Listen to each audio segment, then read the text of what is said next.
गरीब बहू की दीवारों वाली खेती और रसोई। कुछ पड़ोसन दीवार पर सब्जियां उगाने वाली निशिता बहू के पास आती हैं। निशिता, सब्जियां बहुत महंगी हो गई हैं। तूने तो दीवारों पर सब्जियों की खेती कर रखी है, इसमें से कुछ सब्जियां मुझे दे दे। बहू देख, मना मत करना। हम जानते हैं हमने तेरी बुरी परिस्थितियों में मदद नहीं की, लेकिन हमें इसके लिए बेहद पछतावा है। हाँ हाँ काकी, आप लोग सब्जी लेकर जाइए। आप लोगों ने मेरी बुरी परिस्थिति में मदद नहीं की तो क्या हुआ? मैं आप लोगों जैसी थोड़ी ना हूँ जो मदद न करूं। इतना कहकर निशिता सावित्री और सुमित्रा को सब्जियां दे देती है। तो आइए जानते हैं कि कैसी परिस्थितियां थी जिसमें गांव वालों ने गरीब बहू का साथ नहीं दिया था और किस मजबूरी की वजह से निशिता को दीवारों पर खेती करनी पड़ी। इस राज का पता लगाने के लिए चलते हैं कहानी में थोड़ा पीछे। अब हम क्या करेंगे मम्मी जी, पापा जी, आप हमें इस तरह से छोड़कर नहीं जा सकते। अब मेरा क्या होगा? मम्मी, दादी को क्या हुआ? मम्मी, दादी कहाँ है? निशिता, तुम रोना बंद करो। अगर तुम भी कमजोर पड़ जाओगी तो बच्चों का क्या होगा? लेकिन अब हम लोग क्या करेंगे? मम्मी जी, पापा जी और ननन जी सब उस हादसे में हमें छोड़कर चले गए। उनके बिना तो हमारा पूरा परिवार भी अधूरा है। देखो, इस दुनिया में हर कोई जाने के लिए ही आता है। एक ना एक दिन सबको मरना पड़ता है। तुम खुद को संभालो, वरना बच्चों का क्या होगा? हाँ निशिता, इस तरह रोने से कुछ नहीं होगा। ये मुसीबत सिर्फ तुम पर ही नहीं, इस पूरे गांव पर आई है। पता नहीं भगवान ने हम जैसे लोगों पर ही अपनी लाठी की वार क्यों की। अब हमारे पास कोई रास्ता नहीं है, हमें बगल वाले गांव में जाकर रहना पड़ेगा। मैंने सुना है वहाँ 10 घर खाली हैं। हाँ, मैंने भी सुना है, वहीं जाकर रहेंगे। निशिता, बहू, नीरज, तुम लोग भी हमारे साथ चलो। बच्चों के साथ यहाँ बिना घर के नहीं रह पाओगे। ठीक है चाचा, आप लोग चलिए, मैं निशिता को लेकर आता हूँ। गांव में हुए बड़े हादसे की वजह से सभी गांव वालों को गांव छोड़कर बगल वाले गांव में जाकर रहना पड़ता है। नीरज भी अपने परिवार के साथ घर की तलाश करता हुआ बगल के गांव में पहुंचता है। देखिए, यही है आपका घर। छोटा है इसलिए किराया भी कम होगा। लेकिन इस छोटे से घर में हम कैसे रहेंगे? कोई बात नहीं, जब गरीबी आती है तो सब सिखा देती है। घर छोटा है तो क्या हुआ, हम एडजस्ट कर लेंगे। वैसे भी हम 4 ही लोग हैं, अगर ज्यादा किराया देंगे तो घर खर्च कैसे चलेगा? ठीक है, जैसा तुम कहो, क्योंकि घर तो तुम्हें ही संभालना है। जी धरोहर लाल जी, आप इस घर को तय कर दीजिए, हम यहीं रहेंगे। ठीक है, लेकिन याद रखना, इस घर के बगल में जो घर है वो मेरे भाई का है और उसमें मेरी कट्टर दुश्मनी है, इसलिए इस घर के आसपास कोई पौधा मत लगाना। ठीक है, हम यहाँ कोई पौधा नहीं उगाएंगे। तो फिर ठीक है, लेकिन अगर मेरे कहने के विरुद्ध गए तो इस घर से हाथ धो बैठोगे। इतना कहकर धरोहर लाल वहाँ से चला जाता है और निशिता घर की गंदगी साफ करके सभी सामानों को उनकी जगह पर रखती है। और फिर, निशिता, तुम घर संभालो, मैं बाहर काम ढूंढ कर आता हूँ। इतनी धूप में बाहर जाओगी तो पैरों में छाले पड़ जाएंगे, चप्पल भी नहीं है। घर में बैठे बैठे काम नहीं मिलेगा और इस पापी पेट को भरने के लिए मुझे जाना ही होगा। इतना कहकर नीरज काम ढूंढने के लिए घर से अकेले निकल जाता है। कई जगह धक्का खाने के बाद नीरज एक छोटे से मिल में पहुंचता है। अरे भाई, कौन हो तुम? क्यों आए हो यहाँ पे? मैं बगल के गांव से आया हूँ, वहाँ बड़ा हादसा हो गया था। अब मेरे पास खाने को 2 रोटी भी नहीं है। आप मुझे कोई काम दे दीजिए, मैं मेहनत कर लूंगा। नहीं, कोई काम नहीं है। तुम जैसे लोग पैसे लेकर भाग जाते हैं, मुझे सब पता है। निकलो यहाँ से। नहीं नहीं मालिक, ऐसा मत करिए। मेरे बच्चे भूखे हैं, मुझे काम दे दीजिए। मैं आपके पैसे लेकर नहीं भागूंगा, मैं सच कह रहा हूँ। ये मेरे सामने नहीं चलेगा। चुपचाप निकलो यहाँ से, वरना धक्के मार कर निकाल दूंगा। मिल मालिक नीरज को धक्के मारकर बाहर निकाल देता है। नीरज पूरा दिन भूखा प्यासा नंगे पैर धूप में इधर उधर भटकता रहता है। शाम होते होते नीरज को एक जगह दिहाड़ी पर ईंट उठाने का काम मिल जाता है। अरे भाई, कल से दिहाड़ी पर आ जाना, रोज काम करना, महीने के अंत में 10,000 रुपए मिलेंगे। शुक्रिया मालिक, मुझ गरीब की मजबूरी समझने के लिए। एक बात थी मालिक, क्या आप मुझे थोड़ा एडवांस दे सकते हैं? महीने के अंत में काट लीजिएगा। अरे भाई ठीक है, आज दे देता हूँ, पर हमेशा नहीं चलेगा। ये लो 1,000 रुपए। नीरज पैसे लेकर घर लौटता है। रात हो गई थी, इसलिए सब सो जाते हैं। फिर अगले दिन, निशिता, खाना नहीं बनाया अब तक? घर में खाने के लिए एक दाना भी नहीं था, कैसे बनाती? पापा, बहुत तेज भूख लगी है, खाना कब मिलेगा? तुम रोटी बना लो, मैं बाहर से सब्जी ले आता हूँ। ठीक है। नीरज सब्जी लेने बाजार पहुँचता है। सब्जी ले लो, सब्जी, ताजी ताजी सब्जी ले लो, सब्जी। नीरज बाजार में सब्जी वाले के ठेले पर पहुंचता है। भैया टमाटर और आलू का क्या भाव है? टमाटर 40 रुपए किलो, आलू 30 रुपए किलो। और भिंडी कितने की है? 90 रुपए किलो। हमारे गांव में तो सब्जी बहुत सस्ती मिलती थी, यहाँ इतनी महंगी क्यों है? वहाँ जमीन ठीक है इसलिए सस्ती मिलती है, यहाँ की जमीन बंजर है, मेहनत ज्यादा लगती है तो पैसे भी ज्यादा लगेंगे ना। अरे लेकिन देखिए, लेना है तो लीजिए, वरना कोई जबरदस्ती नहीं है। नीरज चुपचाप बिना सब्जी लिए घर लौट आता है। क्या हुआ, सब्जी नहीं लाए? सब्जी बहुत महंगी थी, 300 रुपए में 2 लोगों के खाने भर की सब्जी भी नहीं मिलती। ठीक है, कल मैं खुद जाकर सब्जी ले आऊंगी, थोड़ा मोल भाव कर लूंगी। ठीक है, लेकिन फिर आज का क्या? आज मैं धनिया पत्ते की चटनी पीस देती हूँ, बच्चे चटनी रोटी खा लेंगे। इतना कहकर निशिता चटनी बनाती है और रात को सभी बच्चे चटनी रोटी खाते हैं। माँ, चटनी बहुत टेस्टी बनी है, लेकिन माँ आज सब्जी क्यों नहीं बनी? कल सब्जी बनाऊंगी, अभी यही खा लो। निशिता जैसे तैसे बच्चों को खाना खिलाती है और जमीन पर बिस्तर लगाकर सबको सुला देती है। मम्मी, मम्मी नींद नहीं आ रही है, बहुत गर्मी लग रही है, यहाँ पर तो एक पंखा भी नहीं है। हाँ, और दादी तो हमें वहाँ लोरी सुनाकर सुला देती थी, यहाँ ना तो कोई लोरी है ना ही सुकून, बस गर्मी ही गर्मी है। बच्चे देखो, आज जैसे तैसे सो जाओ, कल मैं पंखे का इंतजाम करूंगी। और रुको, मैं खिड़कियां खोल देती हूँ, ठंडी हवा आएगी तो नींद भी आ जाएगी। निशिता घर की दोनों खिड़कियां खोल देती है और ठंडी हवा के सहारे बच्चे धीरे धीरे सो जाते हैं। फिर अगले दिन, सुनो जी, मैं बाहर से सब्जी लेकर आती हूँ। हाँ, तुम जाओ, शायद तुम्हें सब्जी सस्ते में मिल जाए। नीरज की बात सुनकर निशिता तुरंत सब्जी लेने मार्केट पहुँचती है। अरे क्या हुआ मैडम, इतनी देर से खड़ी हो, सब्जी नहीं लेनी है क्या? हाँ भैया, लेनी है। ये भिंडी कितने की है? 300 रुपए किलो। क्या, एक भिंडी ही इतने की? ये सब्जी है या सोना? जो समझना है समझो, लेना है तो लो वरना निकलो। भैया थोड़ा कम कर दीजिए, मेरे पास इतने पैसे नहीं हैं। तो मैं क्या करूं, तुम्हारी गरीबी का ठेका मैंने थोड़े ना ले रखा है, चलो निकलो यहाँ से। निशिता उदास होकर बिना सब्जी लिए घर वापस लौट आती है। क्या हुआ निशिता, सब्जी नहीं लाई? कल से भी ज्यादा झड़ भरकर वो दाम बता रहा था। 1 किलो भिंडी 300 रुपए, जैसे सब्जी ना हो सोना चांदी हो। तुम तो औरत हो, बार्गेनिंग भी अच्छे से कर लेती हो, फिर भी नहीं लाई।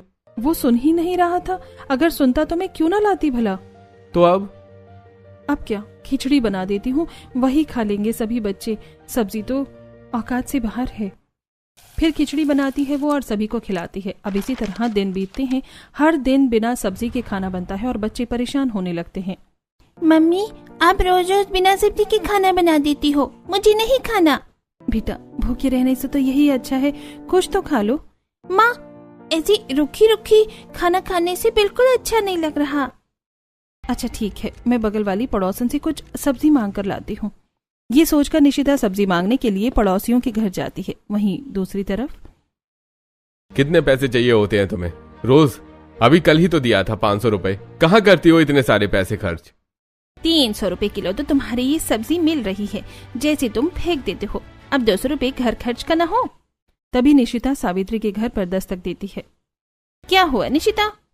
सुनिए, बहुत दिन हो गए हैं सब्जी नहीं ली, बच्चे खाना नहीं खा रहे हैं, अगर कुछ सब्जी मिल जाती तो आपकी मेहरबानी होती। तुम्हें पता भी है सब्जी कितनी महंगी है, अगर दे दूं तो मेरे घर का खाना बनना मुश्किल हो जाएगा, मेरे पास नहीं है। अरे लेकिन, सावित्री निशिता की बात सुने बिना ही निशिता के मुंह पर दरवाजा बंद कर देती है। एक काम करती हूँ, गांव वाले सब्जी नहीं दे रही तो क्या, जिस गांव में मैं पहले रहती थी वो लोग भी तो यहीं आए हैं, मैं उनसे मदद मांग लेती हूँ। ये सोचकर निशिता अपने पुराने गांव के लोगों के पास जाती है। अरे क्या हुआ निशिता बहू, आज यहाँ कैसे आना हुआ? काकी सुनिए ना, मुझे आपसे काम था। हाँ बोल बहू, क्या काम है?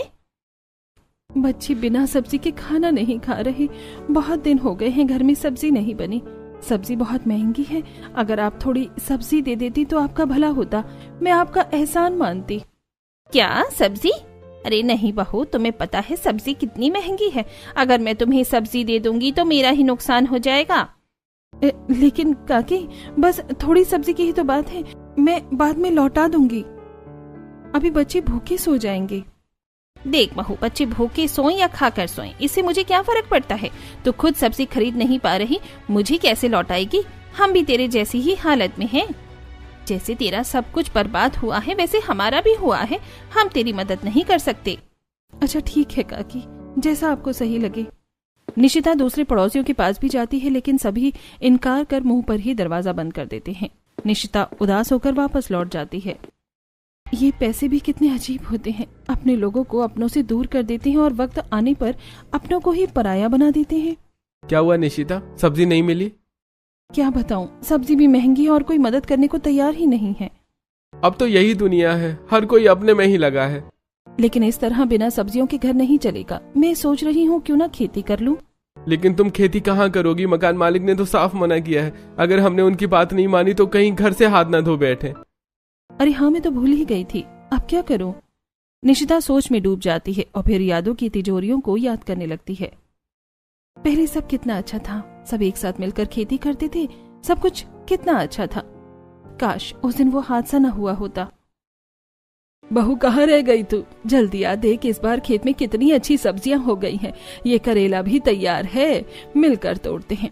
हाँ मम्मी जी, अभी आती हूँ। इस बार हमारे खेत के पीछे वाले पेड़ पर आम बहुत आए हैं, चलो तोड़ते हैं।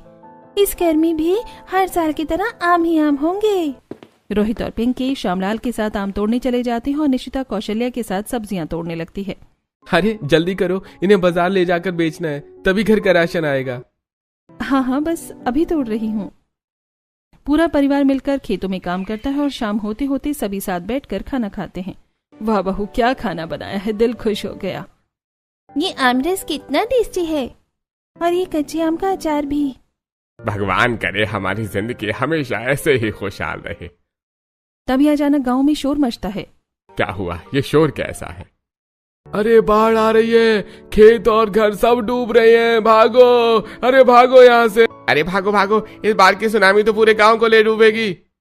अरे मेरे पूर्वजों के गहने खेत में छुपे हैं, मैं लेने जा रहा हूँ। मैं भी चलती हूँ। नहीं मम्मी जी, मत जाइए, बाढ़ बहुत खतरनाक है। कौशल्या और श्यामलाल किसी की नहीं सुनते और खेत की तरफ भाग जाते हैं। तेज बाढ़ में सब कुछ डूब जाता है और दोनों की मौत हो जाती है। क्या जरूरत थी वहां जाने की? मैंने कितना रोका था, अब हमारा परिवार अधूरा रह गया। निशिता, निशिता क्या हुआ? निशिता कहाँ खो गई थी और तुम अचानक रोने क्यों लगी? निशिता आंसू पोंछते हुए नीरज से कहती है, कुछ नहीं, बस पुराने दिन याद आ गए जब हम सब साथ थे और खुश रहते थे। पुरानी बातों को याद करके कोई फायदा नहीं है, जो हो गया सो हो गया, अब उन्हें भूल कर आगे बढ़ो। मैं उस खुशहाली भरे लम्हों को कभी नहीं भूल सकती, लेकिन उन लोगों को वापस जरूर लाऊंगी। दोबारा अपने पूरे गांव में वो खुशी का माहौल, सुख शांति किसी भी कीमत पर लाना ही होगा। लेकिन बिना सब्जियों के तो घर भी नहीं चलेगा, क्या करूं? पूरी रात निशिता इसी सोच में जागती रहती है और कुछ दिन बीतते हैं। फिर एक दिन निशिता को जबरदस्त आइडिया आता है। सुनो जी, मैंने फैसला लिया है कि मैं खेती करूंगी। लेकिन मकान मालिक ने तो मना किया है कि घर के आसपास की जमीनों पर पौधे नहीं उगा सकते, और तुम खेती की बात कर रही हो। जमीन पर नहीं करूंगी, दीवारों पर तो कर ही सकती हूँ ना खेती। एक बार मैं घूमने गई थी तो देखा कि दीवारों पे खेती होती है, तो क्यों ना हम लोग भी यही ट्राई करें। अरे दिमाग खराब हो गया है क्या? दीवारों पर खेती करना कोई आम बात नहीं है, कैसे करोगी ये सब? मैं कर लूंगी, बस मुझे आपका साथ चाहिए। साथ तो हमेशा है, लेकिन ये बहुत मुश्किल है। कुछ पाने के लिए कुछ खोना पड़ता है। और फिर करेला, लौकी की टहनियां भी तो दीवारों से चढ़कर ही जाती हैं। जब दीवार के सहारे उग सकती हैं तो दीवार पर क्यों नहीं?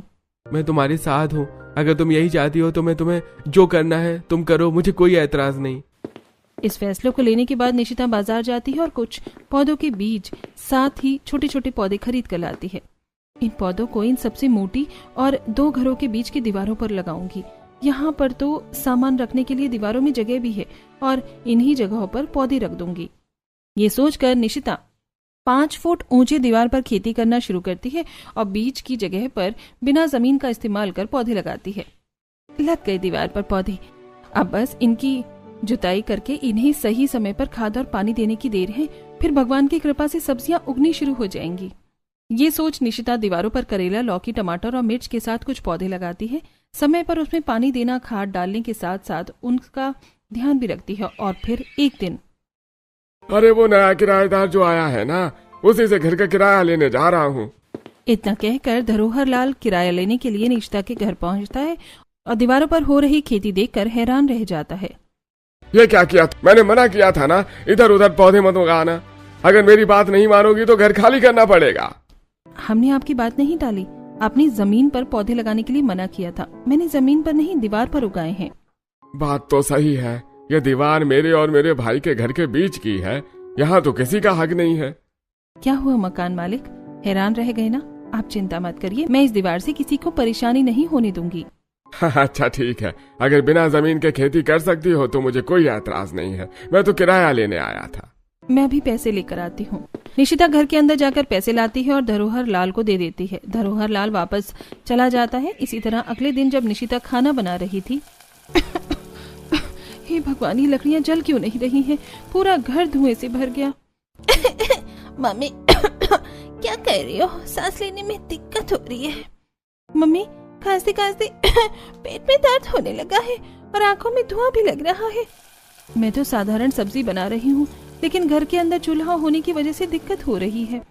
अब हमें गैस लेनी पड़ेगी, नहीं तो बच्चों को परेशानी होगी। अभी हमारे पास पैसे नहीं है, मुझे कुछ और सोचना पड़ेगा। अब निशिता अपने शैतानी दिमाग का इस्तेमाल करके एक मजेदार आइडिया ढूंढती है और फिर अगले दिन मिट्टी के चूल्हे के पास एक दीवार होती है तो उसमें छेद करके और चिमनी जैसी बनाने की कोशिश करती है, जिससे हवा और सारा धुआं बाहर चला जाता है और घर में बिल्कुल धुआं नहीं आता है। ए भगवान, ये दीवार पर ही सब कुछ करने लगी। कर छोड़ो मुझे, क्या दीवार तो मेरी नहीं है।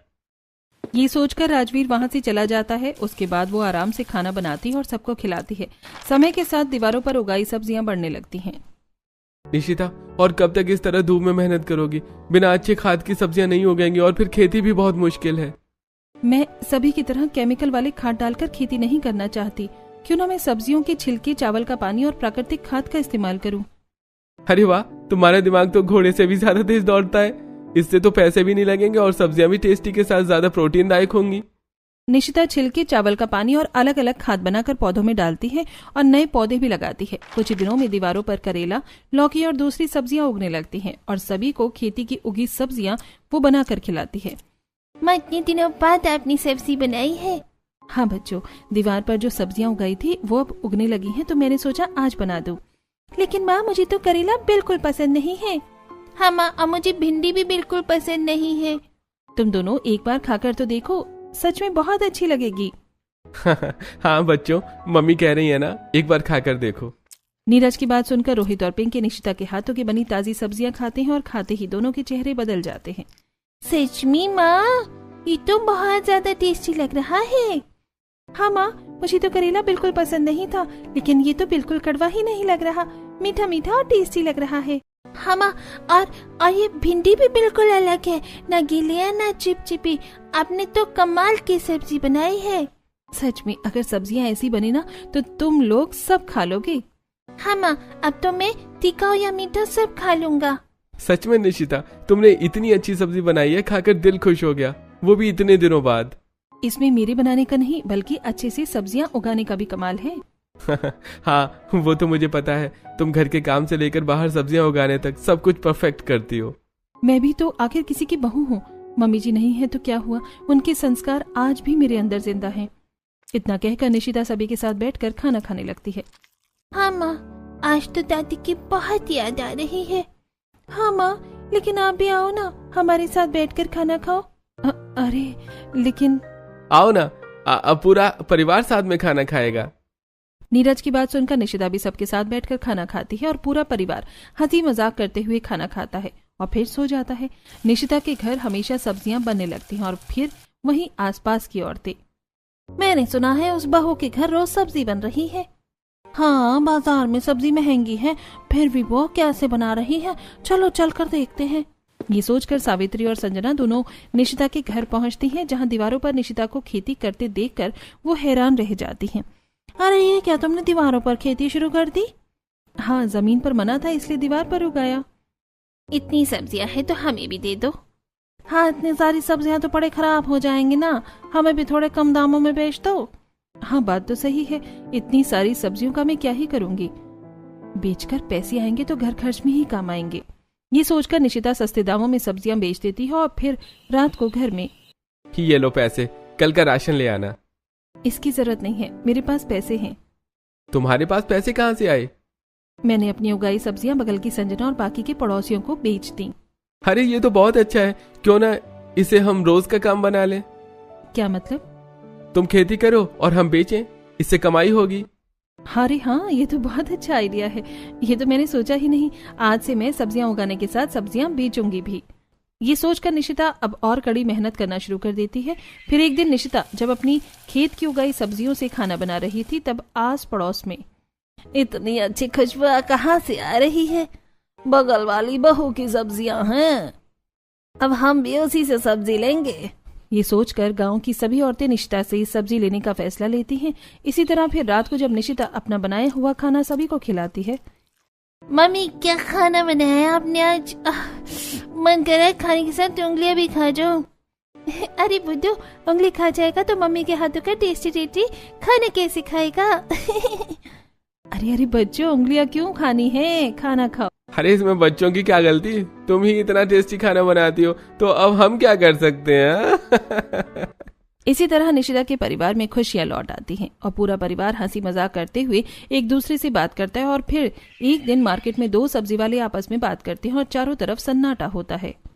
अरे पूरा मार्केट खाली पड़ा है, एक भी ग्राहक सब्जी खरीदने नहीं आ रहा है। अरे भाई कैसे आएंगे? वो जो गरीब बहू थी ना, जिसे हमने सब्जी सस्ती देने से मना कर दिया था, उसने खुद ही दीवार पर सब्जियां उगाना शुरू कर दिया है। अब इतने सस्ते दामों में बेच रही है कि कोई हमसे क्यों ही खरीदेगा। अरे फिर तो हमें भी दाम कम करने पड़ेंगे, वरना धंधा चौपट हो जाएगा। अरे हाँ सही कहा, आज से हम भी दाम कम कर देते हैं। इस तरह निशिता की वजह से पूरे मार्केट में सब्जियों के दाम कम हो जाते हैं और गांव वालों को राहत मिलती है। बहुत सच में तेरी वजह से सब्जियों के दाम नीचे आ गए। हाँ, पहले तो सब्जी खरीदना सोने खरीदने जैसा लगता था। सच में निशिता, हम तुम्हारे आभारी हैं। हमने तुम्हारा साथ नहीं दिया, लेकिन तुमने हमारी मदद की। अरे इसकी कोई जरूरत नहीं है। अगर हर कोई गलत सोचने लगे तो समाज कैसे सुधरेगा। इतना कहकर निशिता अपने घर चली जाती है और धीरे धीरे सभी जो निशिता का साथ नहीं देते थे वो निशिता की तारीफों में लग जाते हैं। इस तरह निशिता के खाने पीने की समस्या तो दूर हो ही जाती है, लेकिन गर्मी की वजह से दूसरी समस्याएं शुरू हो जाती हैं। मम्मी पढ़ने जा रहा हूँ। हाँ बेटा तू पढ़ ले, मैं बाहर जाकर खेती देख लेती हूँ। हाँ मम्मी ये ठीक है। निशिता बाहर आकर दीवारों पर लगी सब्जियों की देखभाल करने लगती है और अंदर रोहित और पिंकी पढ़ाई करने बैठ जाते हैं। तभी अचानक बिजली चली जाती है। हे भगवान, ये लाइट कैसे चली गई? लाइट जाने की वजह से घर में अंधेरा हो जाते हैं और बच्चे डर कर निशिता को आवाज लगाने लगते हैं। मम्मी मम्मी, माँ कहाँ हो आप? रुको बच्चों, मैं भी आ रही हूँ। निशिता तुरंत घर के अंदर आती है और दोनों बच्चों के पास बैठ जाती है। मम्मी बहुत गर्मी लग रही है, ये लाइट कब आएगी? हाँ माँ, कल हमें स्कूल में प्रोजेक्ट भी जमा करना है। अगर समय पर नहीं दिया तो मार्क्स कम मिलेंगे। अब मैं क्या करूँ? बच्चों, गांव में तो अक्सर बिजली जाती ही रहती है। हाँ, क्यों ना माँ हम जनरेटर खरीद लें? बेटा, जनरेटर खरीदना आसान नहीं होता, हमारे पास इतने पैसे नहीं हैं। माँ अगर हमारा घर बड़ा होता तो हम छत पे जाकर पढ़ लेते। बात तो सही है, लेकिन अभी इतना जल्दी बड़ा घर लेना मुश्किल है। तुम रुको, मैं मोमबत्ती जलाती हूँ और खिड़की दरवाजे खोल देती हूँ। ठंडी हवा आएगी तो थोड़ी राहत मिलेगी। निशिता मोमबत्ती जलाती है और खिड़कियां खोल देती है। हाँ मम्मी, और कुछ पीने को भी बना दीजिए। ठीक है, मैं नींबू पानी बनाती हूँ। लेकिन माँ हमें आइसक्रीम खानी है। आइसक्रीम में तो बहुत पैसे लगेंगे। नींबू पानी 5 रुपए के नींबू में बन जाएगा और मैं बच्चों को कैसे मना करूँ? क्या मम्मी, आप क्या सोच रही हो? कुछ नहीं, बस यही कि आइसक्रीम कितनी हार्मफुल होती, इसलिए आइसक्रीम से अच्छा है नींबू पानी पियो। मैं अभी तुम दोनों के लिए ठंडा ठंडा नींबू पानी बनाती हूँ। बच्चे निशिता की बात मान लेती हैं और फिर निशिता नींबू पानी बनाकर दोनों बच्चों को देती है। मम्मी नींबू पानी पीकर मजा आ गया। हाँ मम्मी, आइसक्रीम अच्छी होती है लेकिन ये भी बहुत टेस्टी है। कुछ देर बाद बिजली वापस आ जाती है और बच्चे फिर से पढ़ाई करने लगते हैं। रात को सब सो रहे होते हैं कि तभी पिंकी अचानक चिल्लाकर उठती है। माँ माँ। पिंकी की आवाज सुनकर निशिता और नीरज दोनों उठ जाते हैं। क्या हुआ पिंकी बेटा? माँ देखो ना, चूहे ने काट लिया। अरे ये कैसे हो गया? ये चूहे तो बहुत परेशान कर रहे हैं। निशिता तुरंत मलहम लाकर पिंकी के पैर पर लगाती है। माँ बहुत दर्द हो रहा है। बेटी रो मत, मम्मी दवाई लगा रही है, अभी ठीक हो जाएगा। बेटा मैं लोरी सुनाती हूँ, तुम सो जाओ। निशिता पिंकी को लोरी सुनाती है और उसे सुला देती है। पिंकी के सो जाने के बाद निशिता और नीरज दोनों चिंतित होकर बैठ जाते हैं। इस छोटे से घर की वजह से बच्चों को कितनी परेशानियां हो रही हैं। ऊपर से दीवारों पर खेती की वजह से चूहे भी बढ़ गए हैं। अब क्या होगा? हमें कुछ करना पड़ेगा। लेकिन कैसे? ये गरीबी तो पीछा ही नहीं छोड़ रही है। अब हमें बड़ा फैसला लेना पड़ेगा। हमारी इस गरीबी का शिकार बच्चों को बनना पड़ रहा है। काश ये सारी दिक्कतें खत्म हो जाएं और पहले की तरह हम खुश रह सकें। क्या हुआ? क्या सोच रही हो निशिता? मैं सोच रही थी कि अब काम भी चल रहा है और सब्जियां भी बिक रही हैं, तो क्यों ना हम अपना एक छोटा सा घर ले लें। अरे सही कहा, आज से ही पैसे बचाना शुरू करते हैं। दोनों ये फैसला करके सो जाते हैं। मम्मी जी, पापा जी, अब मैं अपने परिवार की खुशियां वापस लाकर रहूंगी और अपना घर जरूर खरीदूंगी। अगले दिन से निशिता और मेहनत करने का फैसला लेती है और मार्केट से कुछ और नए पौधे लाकर दीवारों पर लगाती है। आज से मैं दुगनी मेहनत करूंगी और सब्जियां उगाने के साथ बेचूंगी भी। दिन बीतते हैं और निशिता की मेहनत रंग लाने लगती है। एक दिन राजवीर अपने घर में बैठा होता है। अब क्या करें, सब्जियां सस्ती हो गई हैं, लेकिन हमारे पास नहीं आ रही। हाँ, अगर हम उससे खरीद लेते तो सस्ती और स्वादिष्ट सब्जियां मिलती, लेकिन वो तो तुम्हारे भाई की किराएदार है। राजवीर घर से बाहर निकलता है और सामने धरोहर लाल और निशिता खड़े मिलते हैं। अरे राजवीर काका, बहुत दिन हो गए, आपके घर सब्जी नहीं बनी। अब पूरे गांव में तुम ही सस्ती और अच्छी सब्जी देती हो, तो आप मुझसे खरीद लीजिए। हाँ, मैं खरीद तो लूं, लेकिन तुम मेरे भाई के रिश्तेदार हो। अरे कोई बात नहीं भाई, अब तू निशिता से सब्जी खरीद सकता है। लेकिन हमारे बीच तो झगड़ा है, फिर आपने हाँ क्यों कहा? झगड़ा हमारे बीच में है, बच्चों के बीच में नहीं। तेरे बच्चे क्यों भूखे रहे? ये सुनकर राजवीर हाथ जोड़कर माफी मांगता है। भैया मुझे माफ कर दो, मैंने लालच में आकर बहुत बड़ी गलती की और आज आपसे माफी मांगकर अपनी जिंदगी का सबसे अच्छा फैसला ले रहा हूँ। हमारे बीच चाहे जितना झगड़ा हो जाए, लेकिन आज आपकी इस सोच ने मेरी आंखें खोल दी। मुझे भी माफ कर दे। उस वक्त मुझ पर भी न जाने पैसों का कैसा लोभ था, जिसकी वजह से मैंने अहंकार में तुझसे झगड़ा कर लिया। इस तरह निशिता की दीवार पर खेती करने की वजह से दोनों भाइयों का झगड़ा खत्म होता है और दोनों गले मिलते हैं, तरक्की करते हैं और कुछ पैसे जमा करके एक जमीन खरीदते हैं। अरे निशिता जल्दी चलो, आज हमें जमीन देखने जाना है। हाँ, मैं अभी तैयार होकर आती हूँ, आप वहीं रुकिए।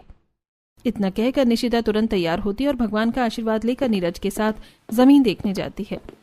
मुझे यकीन नहीं हो रहा है कि अब हमारा भी अपना घर होगा। हाँ, ये घर मम्मी पापा की याद दिलाएगा। जल्दी ही घर बन जाएगा। नहीं, हम उस पुराने घर को नहीं छोड़ेंगे, वहीं से हमारी शुरुआत हुई है।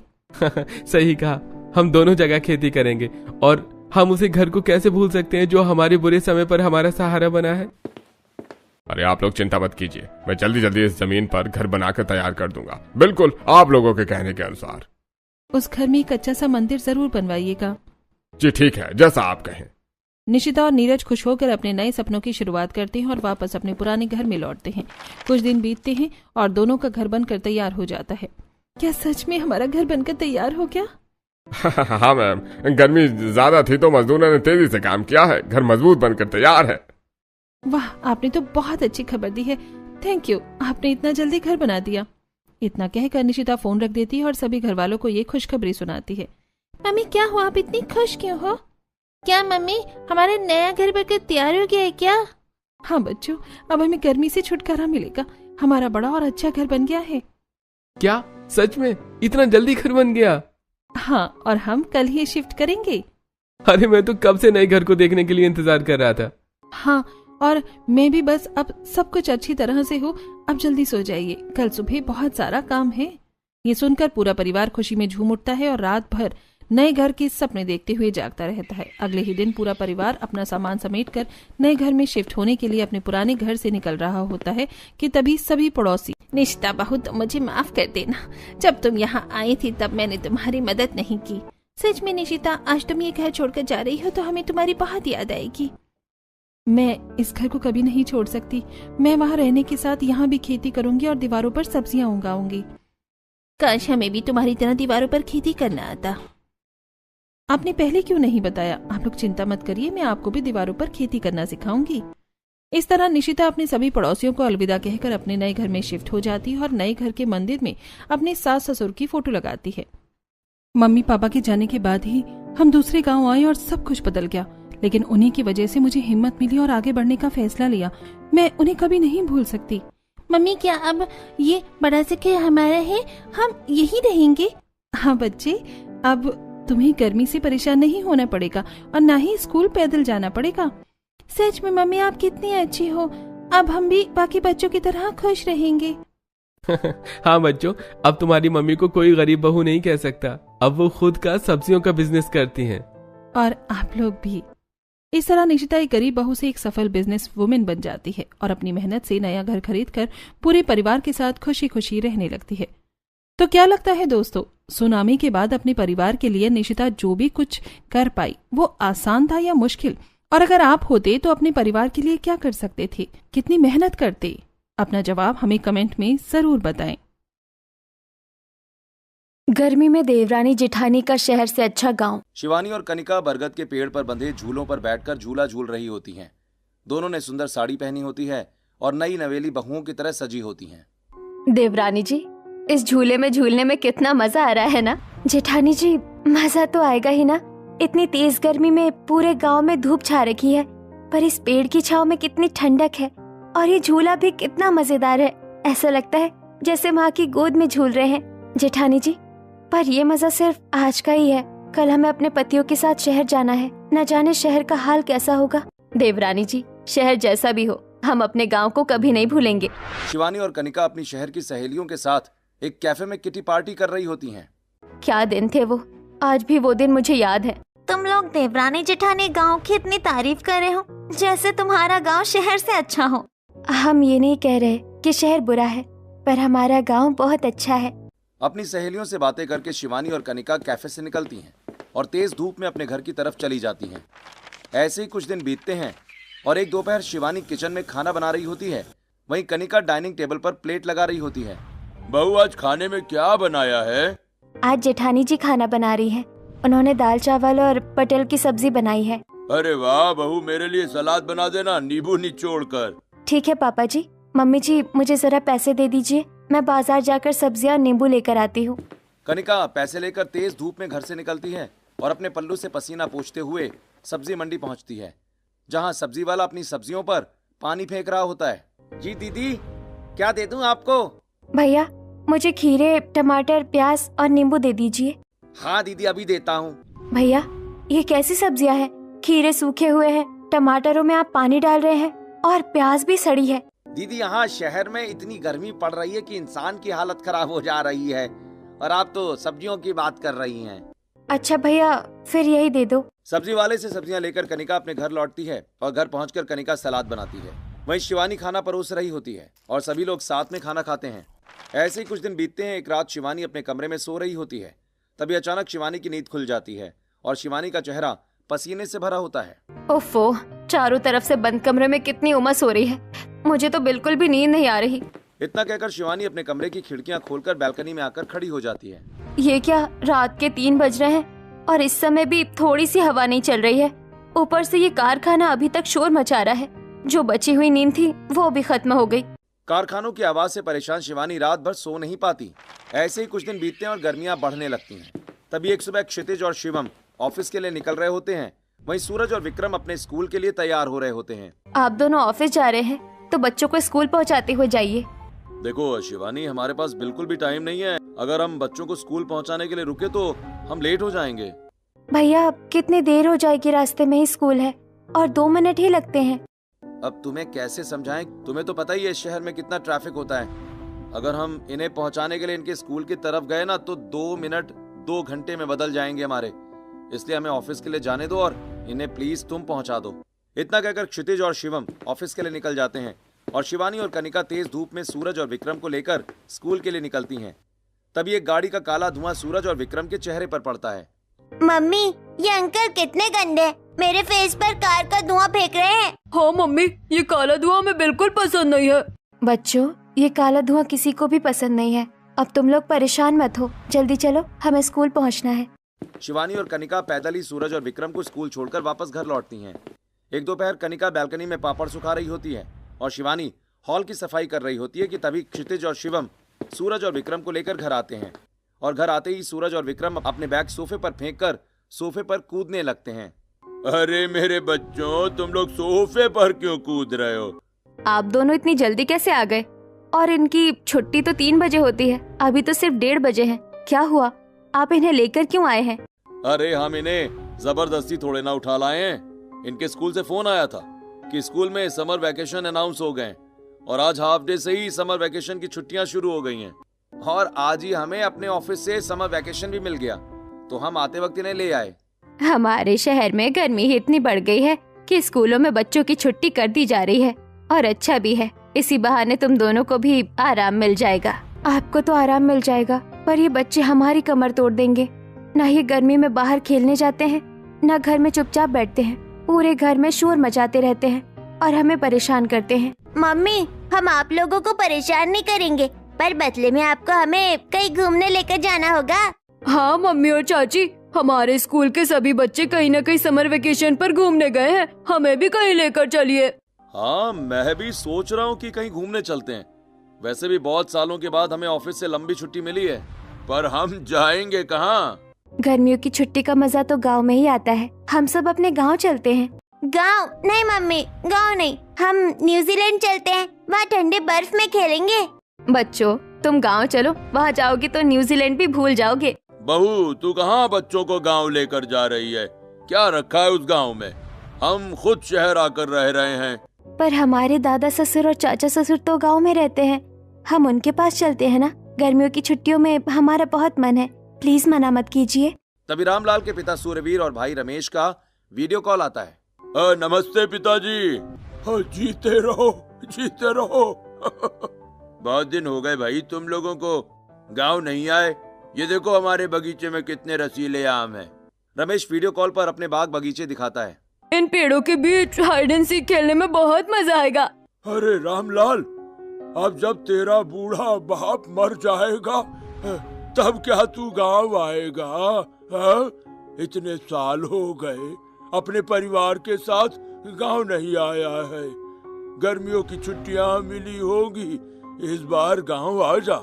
हाँ हाँ पिताजी, मैं गांव जरूर आऊंगा। इसी तरह रामलाल का पूरा परिवार वीडियो कॉल पर अपने गांव के परिवार से थोड़ी देर बातें करता है और फिर फोन रख देता है। अब जब ससुर जी ने बुलाया है तब तो हमें गांव जाना ही पड़ेगा। ये लो, तुम दोनों देवरानी जेठानी की गांव जाने की इच्छा भी पूरी हो गई। अब जल्दी से हम सबकी गांव जाने की पैकिंग शुरू करो, मैं सभी की टिकट करवाता हूँ। कुछ दिन बीतते हैं और दोनों देवरानी जेठानी एक बड़े शॉपिंग मॉल में पहुँचती हैं। जी मैम, आपको किस तरह के कपड़े चाहिए? जी, हम अपने पूरे परिवार के साथ गांव जा रहे हैं, तो हमें पूरे परिवार के लिए नए कपड़े चाहिए। सबसे पहले आप हमें 10 साल और 8 साल के लड़के के लिए कपड़े दिखाइए। दोनों देवरानी जेठानी अपने बच्चे और अपने पतियों, अपने सास ससुर और खुद के लिए कपड़े खरीदती हैं और जरूरी सामान लेकर अपनी पैकिंग शुरू कर देती हैं।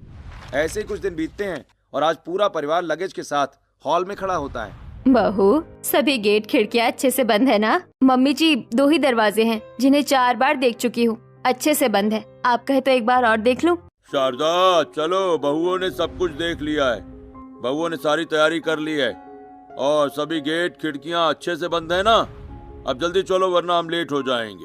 पूरा परिवार घर से निकलता और बस अड्डे पर बस में बैठकर अपने गांव के लिए रवाना हो जाता है और रात बीतती है। अगले सुबह पूरा परिवार अपने गांव के बस स्टॉप पर उतरता है। आहा, ये ताज़ी हवा, गांव का सुंदर वातावरण, इसे हम बहुत याद कर रहे थे। मम्मी, यहाँ कितनी तेज धूप है, मेरे चेहरे पर धूप लग रही है। हाँ मम्मी, गांव में इतनी तेज धूप होती है, आप हमें इतनी तेज धूप वाले गांव में क्यों लेकर आई है? बच्चों, कोई धूप वूप नहीं है, तुम लोग पहली बार गांव आए हो ना, इसीलिए तुम्हें ऐसा लग रहा है। अब चलो जल्दी, दादू भी इंतजार कर रहे हैं। कनिका और शिवानी चारों तरफ देखते हुए अपने घर की तरफ बढ़ती हैं। थोड़ी देर में अपने गांव के पुश्तैनी घर के अंदर आती हैं। अरे आ गए मेरे बच्चों। कैसे हो तुम लोग? आओ, क्षितिज बेटा, शिवम बेटा, आने में कोई परेशानी तो नहीं हुई ना? सब कुशल मंगल तो रहा? अरे हाँ हाँ दादाजी, सब कुशल मंगल था, हम आराम से आए। शिवानी और कनिका अपने दादा ससुर, अपनी दादी सास का आशीर्वाद लेती हैं और फिर रमेश का भी आशीर्वाद लेती हैं। जग जग जियो बच्चों, सफर में थक गए होगे, मैंने तुम्हारे कमरे साफ करवा दिए हैं, जाकर आराम कर लो। पूरा परिवार अपने अपने कमरों में चला जाता है और शिवानी और कनिका अपने कमरे में जाकर अपने बैग रखकर नहाने चली जाती हैं।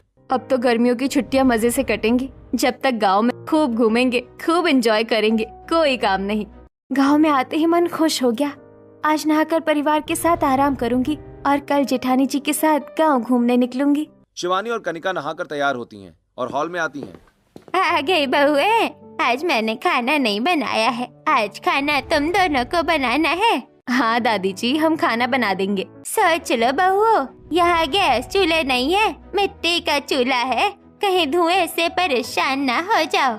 परिवार के लिए खाना बनाना है तो इसमें परेशान होने की कौन सी बात है। आप लोग थोड़ा इंतजार कीजिए, हम अभी खाना लेकर आते हैं। कनिका और शिवानी मिट्टी के बने रसोई घर में आती हैं, जहाँ मिट्टी का चूल्हा और मिट्टी के बर्तन होते हैं। शिवानी चूल्हे में लकड़ियाँ डालकर आग जलाती है और पतीला चढ़ाती है। जेठानी जी, सबसे पहले हांडी में चावल बना लेते हैं, साथ में मैं सरसों का साग बना देती हूँ। अचार और पापड़ के साथ चावल बहुत अच्छे लगेंगे। शिवानी हांडी में चावल बनाती है और कनिका सरसों का साग बनाती है और पूरे परिवार को पापड़ और अचार के साथ खाना परोसती है। अरे बहू, ये मिट्टी के बर्तन में क्यों परोस रही हो? स्टील के बर्तन नहीं है क्या? क्यों बड़े भैया, पहले भी तो मिट्टी के बर्तन में ही खाया करते थे ना। हाँ हाँ, पर अब आदत छूट गई है। इतने सालों से शहर में जो रह रहा हूँ, स्टील के बर्तनों की आदत हो गई है। मम्मी, ये मिट्टी के बर्तन में खाने से हमारे पेट में मिट्टी तो नहीं चली जाएगी? नहीं नहीं बेटा, ऐसा कुछ भी नहीं होगा। वाह बहू, बड़ा स्वादिष्ट खाना बनाया तुमने। वाह भाभी, सरसों का साग तो मेरा फेवरेट है। अच्छा हुआ आपने सरसों का साग बनाया। शहर में रहती हो तुम दोनों, पर स्वाद बिल्कुल देसी है। ऐसे ही दिन बीतता है। अगले दिन कनिका और शिवानी साड़ी पहनकर हॉल में आती हैं। ये क्या कनिका, आज तुमने इतनी हल्की साड़ी पहनी है? आप लोग भी कपड़े बदल लीजिए, फिर हम गांव घूमने निकलेंगे। नहीं कनिका, बाहर बहुत तेज धूप है। इतनी तेज धूप में हम नहीं जाएंगे, हम तो आराम करेंगे। ओफो, गर्मियों की छुट्टी में गांव आकर भी आराम ही करेंगे क्या? बाहर घूमने नहीं चलोगे? जल्दी चलिए। तुम जाओ कनिका, मैं बाहर नहीं जाऊंगा। ये सुनकर कनिका और शिवानी अपनी पुरानी हवेली से निकलती हैं और गांव में टहलते हुए एक नदी के किनारे पहुंचती हैं। जेठानी जी, वो देखिए नदी कितनी साफ है। ये नदी कितनी साफ सुथरी है, इसका पानी कितना साफ है। एक ये नदी है और एक हमारे शहर की नदियाँ और तालाब है। वहाँ तो लगता है नाला बह रहा है और यहाँ तो साफ पानी है। जेठानी जी, चलिए ना, नदी में नहाते हैं, बड़ा मजा आएगा। कनिका और शिवानी नदी में उतरकर नहाने लगती हैं और एक दूसरे पर पानी के छींटे मारती हैं। जेठानी जी, नदी में नहाने का मजा तो बहुत आ रहा है। अगर हमारे साथ बचपन की सहेलियाँ होती या गांव की औरतें होती तो और मजा आता। तो चलो ना, उन्हें बुला लेते हैं, गांव में ही तो है सब। शिवानी और कनिका थोड़ी देर नदी में मस्ती करती हैं और फिर नदी से बाहर निकल आती हैं। जेठानी जी, हम उन्हें बुलाने तो जाएंगे, पर इस तरह गीले कपड़े पहनकर जाना अच्छा नहीं लगे। कोई बात नहीं देवरानी जी, वैसे भी बहुत तेज धूप है, चलते चलते कपड़े सूख जाएंगे। इतना कहकर कनिका और शिवानी अपनी सहेलियों के घर की तरफ बढ़ती हैं और चलते चलते गांव के एक बाजार में पहुंचती हैं, जहां उनके कपड़े थोड़े सूख चुके होते हैं और उनकी नजर एक सूती साड़ी बेच रही औरत पर पड़ती है। जेठानी जी, वो देखिए गांव की सूती साड़ी। अरे ये सूती साड़ी तो गांव की औरतों की पहचान है। चलो हम भी सूती साड़ी पहनते हैं, मजा आएगा। कनिका और शिवानी सूती साड़ी बेच रही औरत के पास आती हैं। दीदी, हमें सूती साड़ी चाहिए। हाँ दीदी, कितनी साड़ी चाहिए ले लीजिए। हमें साड़ी तो चाहिए, पर हमारे पास अभी पैसे नहीं है। कोई बात नहीं दीदी, आप साड़ी लेकर जाइए, पैसे बाद में दे दीजिएगा। औरत 2 साड़ियाँ कनिका और शिवानी को दे देती है और कनिका और शिवानी साड़ियाँ लेकर अपने पुश्तैनी घर लौट आती हैं। गांव में कितने अच्छे लोग हैं, बिना जाने पहचाने ही उधार साड़ी दे दी। शहर में तो एक मिर्ची भी नहीं देता कोई।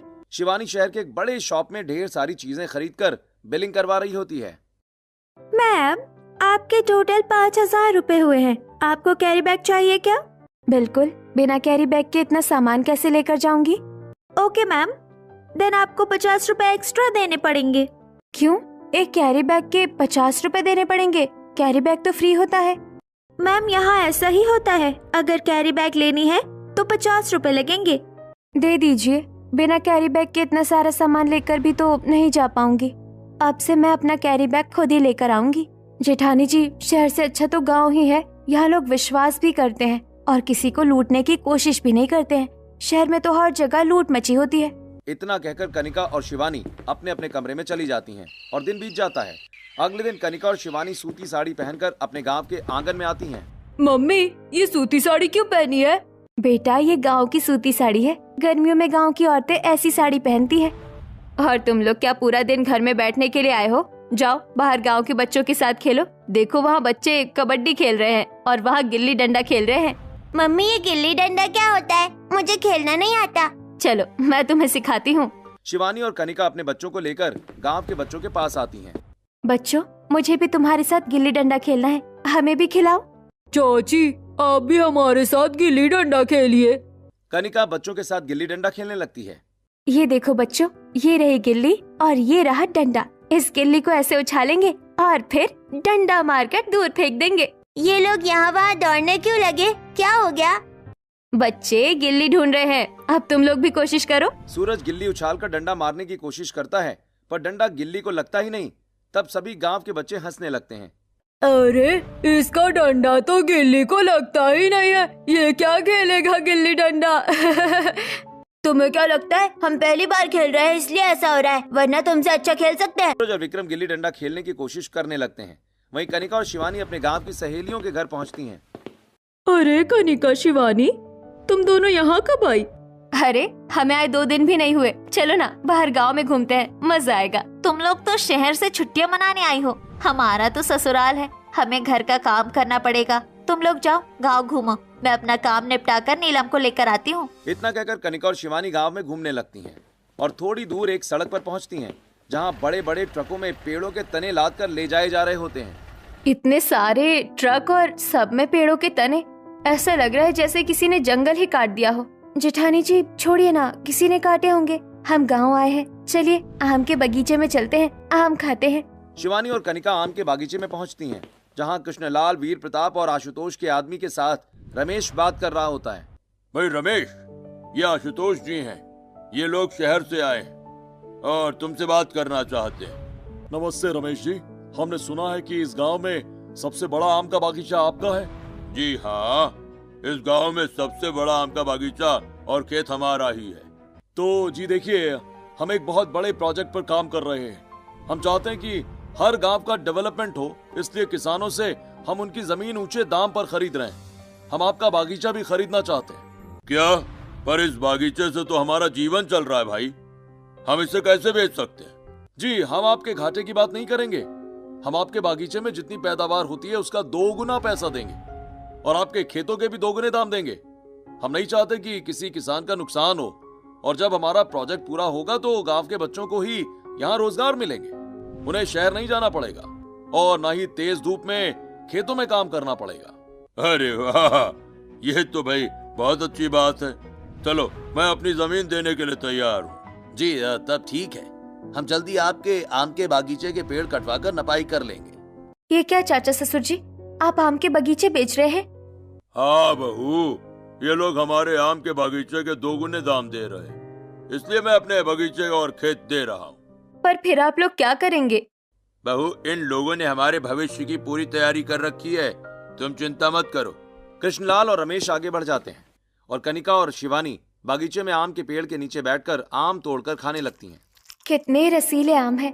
हम कितने सालों बाद पेड़ पर पके हुए आम खा रहे हैं। हाँ, नहीं तो शहर में तो केमिकल से पके हुए आम ही मिलते हैं और वो भी अच्छे नहीं होते। शिवानी और कनिका फलों के बाजार में खड़ी होती हैं, जहाँ ढेर सारे आम दिख रहे होते हैं। जेठानी जी देखिए कितने सारे आम हैं, घर के लिए आम ले लेते हैं। भैया, आम कितने के दिए? दीदी 400 रुपए किलो के हैं आम। क्या 400 रुपए किलो आम? तुम्हारा दिमाग ठीक है? आम के अंदर क्या सोना भरा है? लेना है तो लीजिए, वरना आगे जाइए, भीड़ खाली कीजिए। दे दो भैया, तुम लोगों ने तो लूट मचा रखी है। पर 400 नहीं, 350 ही दूंगी। 2 किलो दे दो। कनिका और शिवानी आम खरीद कर घर आती हैं, किचन में आम रस बनाने लगती हैं। ये आम बिल्कुल भी रसीले नहीं है। इतने पैसे दिए और अंदर से सड़े हुए हैं, और गुठली भी कितनी बड़ी है। देवरानी जी, गांव के पेड़ पर पके हुए आम में गुठली छोटी होती है। यहाँ शहर में तो दवाइयों से पकाए जाते हैं आम, और यहाँ पेड़ भी नहीं होते, बाहर से कच्चे आम मंगवा कर पकाए जाते हैं। ऐसे ही कुछ दिन बीतते हैं और एक दिन सरपंच मुखिया के साथ आशुतोष गांव के दूसरे किसानों से बातें कर रहा होता है। वहीं कच्चे आम और इमलियां खाते हुए कनिका और शिवानी पहुंचती हैं। आप लोगों को कुछ पूछना है तो पूछ सकते हैं। अब भैया जी, हमारे साथ धोखा तो नहीं होगा, हमें पैसे तो मिलेंगे ना? अरे हाँ जी हाँ, बिल्कुल। अगर आप चाहें तो मैं आपको एडवांस दे सकता हूँ। हमें इन पर पूरा विश्वास है। इन्होंने आसपास के गांवों में भी काम किया है और बहुत बड़े आदमी हैं। आप लोग इन पर शक मत कीजिए, आप लोग इन पर विश्वास कर सकते हैं। अगर ऐसी बात है तो हम अपने खेत और बगीचे आपको देने के लिए तैयार हैं। हमें कोई आपत्ति नहीं है। मेरे पास भी तालाब है जिसमें मैं मछलियाँ पालती हूँ। अगर आपको तालाब चाहिए तो वो भी मैं दे सकती हूँ। जी हाँ, हम गांव वाले अपने खेत बागीचे आपको देने के लिए तैयार हैं। आप कल से काम शुरू कराइए। हाँ, आप चिंता मत कीजिए, कल से ही काम मैं शुरू करवा लूंगा। हाँ, हमें आपसे ज्यादा जल्दबाजी है। इतना कहकर गांव वाले खुशी खुशी अपना सुंदर भविष्य देखने लगते हैं। शाम के वक्त कनिका और शिवानी घूमते हुए गांव के एक बड़े से पेड़ के पास आती हैं। जेठानी जी, वो देखिए बरगद का पेड़। अरे, पहले गांव के बरगद के पेड़ पर सावन में झूला टंगा रहता था। ये कैसा बरगद का पेड़ है जहाँ किसी ने झूला नहीं बनाया? जेठानी जी, लगता है हमारे लिए छोड़ा है। हम बनाएंगे अपना सावन का झूला। कनिका और शिवानी पंक्चर बनाने वाले के पास से जाकर 2 टायर खरीदती हैं और उन्हें रंगकर रस्सी से बरगद के पेड़ पर मजबूती से बांध देती हैं। अरे शिवानी, कनिका, तुम दोनों क्या कर रही हो? अरे, सही समय पर आई हो। देखो, हमने 2 सावन के झूले बनाए हैं। बड़ा मजा आएगा। ये क्या बच्चों वाली हरकत कर रही हो? हम नहीं झूलेंगे, तुम ही झूलो। शिवानी और कनिका अपने बनाए गए झूले पर बैठकर तेजी से झूला झूलने लगती हैं और ठंडी ठंडी हवा उनके चेहरे को छूती है। चाहे जितनी तेज गर्मी हो, सावन के झूले में झूलने के बाद कोई गर्मी नहीं लगती। जेठानी जी, हम सुबह से निकले हैं, अब शाम हो रही है। घर चलते हैं, नहीं तो सब गुस्सा करेंगे। कनिका और शिवानी अपने दोस्तों से थोड़ी थोड़ी बातें करती हैं और फिर अपने ससुराल लौट आती हैं और रसोई में जाकर सभी के लिए खाना बनाने लगती हैं। जेठानी जी, आपको याद है वो शहर से आया आदमी गांव वालों से क्या बातें कर रहा था? हाँ, न जाने क्यों ऐसा लगा कि वो उनकी जमीन लेकर कुछ काम करवाने की बात कह रहा था।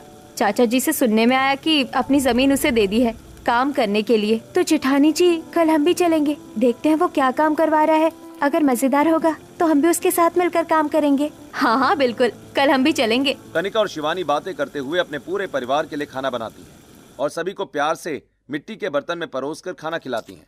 रात बीतती है और अगले सुबह कनिका और शिवानी सरसों के खेत में तितलियों के साथ खेल रही होती हैं। तभी खेत से थोड़ी दूर पेड़ काटने की बड़ी मशीनें दिखाई देती हैं जो गांव की तरफ बढ़ रही होती हैं। जेठानी जी, ये तितलियाँ, ये सरसों के खेत, ये सब कितना सुंदर है। ये सुंदरता सिर्फ गांव में है। शहर में तो गाड़ी का धुआं, हॉर्न की आवाज और कारखानों का शोर ही होता है। यहाँ तो चिड़ियों की चहचहाहट है। मुझे तो शहर से अच्छा गांव ही लगता है। वो सब तो ठीक है, पर ये तेज गाड़ियों की आवाज कहाँ से आ रही है गांव में? वो देखिए जेठानी जी, वहाँ बड़ी बड़ी मशीन वाली गाड़ियाँ जा रही है। ये तो हमारे गांव में आ रही है। इन मशीनों के आगे इतनी बड़ी आरी क्यों लगी हुई है? ये लोग क्या करने आ रहे हैं गांव में? जेठानी जी, यहाँ से तो पता नहीं चलेगा, उनके पास ही जाना पड़ेगा। चलिए जल्दी। कनिका और शिवानी तेज धूप में तेजी से चलते हुए गांव के बाहर पहुंचती हैं, जहां आशुतोष के आदमी पेड़ काटने की बड़ी मशीनों के साथ अंदर आ रहे होते हैं। कौन हो तुम लोग और इतनी बड़ी बड़ी मशीनें लेकर हमारे गांव में क्यों आ रहे हो? आप लोग गांव की औरतें हैं, आपको तो पता ही होगा। हमने गांव में प्रोजेक्ट शुरू किया है, हम उसी के काम के लिए आ रहे हैं। कैसा प्रोजेक्ट शुरू किया है तुमने? क्या करना है तुम्हें? देखिए, आज हम पेड़ काटने आए हैं और कल हम कटे हुए पेड़ लेकर जाएंगे यहाँ से। अच्छा, तो तुम्हारा बॉस गांव के गरीब लोगों की जमीन लेकर उनके पेड़ बगीचे कटवा रहा है। हम ये हरगिज नहीं होने देंगे। तुम कौन होती हो हमें रोकने वाली? जिसकी जमीन है, हम सिर्फ उसी की जमीन के पेड़ काटेंगे। हटो हमारे सामने से। नहीं, हरगिज नहीं। हम तुम्हें गांव के किसी भी किसान की जमीन के पेड़ नहीं काटने देंगे। इतना कहकर कनिका और शिवानी मशीन के रास्ते में लेट जाती हैं और परेशान होकर आदमी आशुतोष को फोन करके सारी बात बता देते हैं। आशुतोष सरपंच और मुखिया के साथ गांव में पंचायत बैठवाता है। भाई सूर्यवीर जी, आपके खानदान की बहुओं की इतनी हिम्मत कैसे जो गांव के फैसले के खिलाफ जाएं? इन्हें किसने कहा आशुतोष जी के आदमियों को रोकने के लिए? सरपंच, मेरी बहुओं से गलती हो गई, शायद इन्हें नहीं पता होगा। आपकी बहुओं को सब कुछ पता है, फिर भी इन्होंने हमें रोका। दादा ससुर जी, ये लोग गांव के पेड़ काटने आ रहे थे, इसीलिए हमने इन्हें रोका है। बहुओं, इन्हें रोकने की जरूरत नहीं है। हमने इन्हें अपने पेड़ काटने और इनके प्रोजेक्ट पर काम करने की इजाजत दी है। ये आप लोग क्या कह रहे हो? आप लोग ऐसा कैसे कर सकते हैं? शिवानी चुप हो जाओ, ये गांव का मामला है, तुम क्यों बीच में बोल रही हो? हाँ बहुओं, ये गांव का फैसला है, तुम्हें बीच में बोलने का कोई अधिकार नहीं। हमें पूरा अधिकार है गांव के फैसले में बोलने का। ये आदमी गलत काम कर रहा है और आप लोग इसे इजाजत देकर इसका साथ दे रहे हैं। सूर्यवीर जी, आप अपने परिवार की बहुओं को लेकर यहाँ से जाइए। ये 4 दिन के लिए शहर से क्या आई हमारे गांव पर हक जताने लगी हैं। इन्हें क्या, ये तो आ गई है और कल चली जाएंगी। गांव में तो हमें रहना है, हमें अपना भविष्य संवारना है। हाँ हाँ, इन शहरी देवरानी जेठानी को यहाँ से भगाओ। ये नहीं चाहते कि हमारे गांव का विकास हो। गांव वाले कनिका और शिवानी को पंचायत से निकाल देते हैं और अगले दिन से आशुतोष अपने आदमियों के साथ जंगलों के पेड़ तेजी से कटवाने लगता है। कुछ दिन बीतते हैं और एक दिन आशुतोष अपनी मशीनों के साथ रमेश के बागीचे की तरफ बढ़ रहा होता है। कनिका और शिवानी पेड़ों से लिपट जाती हैं। बहुओं, तुमने पेड़ क्यों पकड़े? हटो, इन्हें पेड़ काटने दो। चाचा ससुर जी, आपको पेड़ क्यों कटवाने हैं? आप लोग समझते क्यों नहीं? इन पेड़ों को कटवाकर आप लोगों को कोई फायदा नहीं है, सिर्फ नुकसान है। बहुओं, तुम तो छुट्टियों के बाद अपने शहर चली जाओगी और सुख सुविधा में रहोगी। हमारे गांव में भी तो विकास होने दो, ताकि हम भी आराम से रह सके यहाँ पर, या मिले हुए पैसे से शहर आकर सुख सुविधाओं में रह सकें। यह आपकी गलत फहमी है कि पेड़ कटने के बाद आपको सुख सुविधा मिलेगी या शहर आकर कुछ अच्छा मिलेगा, बल्कि आप अपनी सुख सुविधाएं खो देंगे। ये लड़कियाँ बातें बना रही हैं, हमें देर हो रही है, जल्दी हटाइए इन्हें। कनिका और शिवानी की जिद को देखते हुए थोड़ी देर में सरपंच, मुखिया और पूरा गांव इकट्ठा हो जाता है। अगर बहुओं की इच्छा नहीं है तो रमेश, तुम अपने पेड़ नहीं कटवाओगे। पहले हमें समझाओ कि ये गांव के विकास के खिलाफ क्यों है। हम गांव के विकास के खिलाफ नहीं है। हमें पहले बताइए, इस आदमी ने आपसे क्या कहा है? ये आदमी यहाँ पेड़ काटकर बड़ी बड़ी फैक्ट्रियाँ और मिल बनाएगा, जिससे हमारे बच्चों को रोजगार मिलेगा और गांव में पक्की सड़कें, स्कूल और अस्पताल बनेंगे। यह आदमी आप सभी को बेवकूफ बना रहा है। ये पहले पेड़ कटवाएगा और यहाँ बड़ी मिलें बनवाएगा, जिनके जहरीले धुएं से आप लोग बीमार पड़ेंगे और फिर इसी के अस्पताल में अपने पैसे बर्बाद करेंगे। और इन मिल और कारखानों गांव की शांति खत्म हो जाएगी। दिन भर सिर्फ मशीनों की आवाजें होंगी, न चिड़ियों की चहचहाहट और न ही पत्तों की आवाज। आप लोगों को लगता है शहर में बहुत सुख सुविधा है, तो हम आपको एक कहानी बताते हैं। एक रात कनिका और शिवानी अपने शहर वाले घर में सोने जा रही होती हैं कि तभी घर की बिजली चली जाती है। जैसे गाँव में सोया करते थे, चलो आज छत पर सो जाते हैं, वहाँ ठंडी हवा चलेगी। कनिका और शिवानी छत पर पूरे परिवार का बिस्तर लगाती हैं और सभी छत पर लेट जाते हैं। मम्मी, आपने कहा था ठंडी हवा चलेगी, यहाँ तो बिल्कुल हवा नहीं है। ऊपर से कमरे से भी ज्यादा आवाजें आ रही है, हम सोएंगे कैसे? गांव की छत पर कितनी अच्छी नींद आती थी और शहर की छत पर तो बिल्कुल नींद नहीं आती। इतना ही नहीं, गांव में पेड़ कटने से और भी नुकसान होगा। कनिका और शिवानी अपने परिवार के साथ शहर में एक झरने के पास पिकनिक मनाने आती हैं। झरने का पानी गंदा होता है और उसमें प्लास्टिक की बोतलें तैर रही होती हैं। ये कैसा झरना है? इसमें एक भी मछली नहीं है। पापा, ये पानी कितना गंदा है, ऐसे लग रहा है जैसे नाली का पानी हो। आप लोग हमें कैसी जगह पिकनिक मनाने ले आए हैं? हमें नहीं रहना यहाँ। Flashback out. इतना ही नहीं, हमारे शहर में साफ हवा भी नहीं है। अगर कोई खिड़की खोल दे तो सीधे गाड़ियों का धुआं आता है। बच्चों को स्कूल जाने के लिए 15 मिनट के रास्ते में 45 मिनट ट्रैफिक में फंसना पड़ता है और जहरीली हवा में सांस लेनी पड़ती है। आप लोग शहर में रहे हैं, आप खुद क्यों नहीं बताते? सरपंच जी, हम अपनी बीवियों का पक्ष नहीं ले रहे हैं, लेकिन ये बिल्कुल सही कह रही हैं। हम खुद रोज ऑफिस जाते समय ये सब कुछ झेलते हैं। पिताजी, रमेश, सरपंच जी, मेरी बहुएं सच कह रही हैं।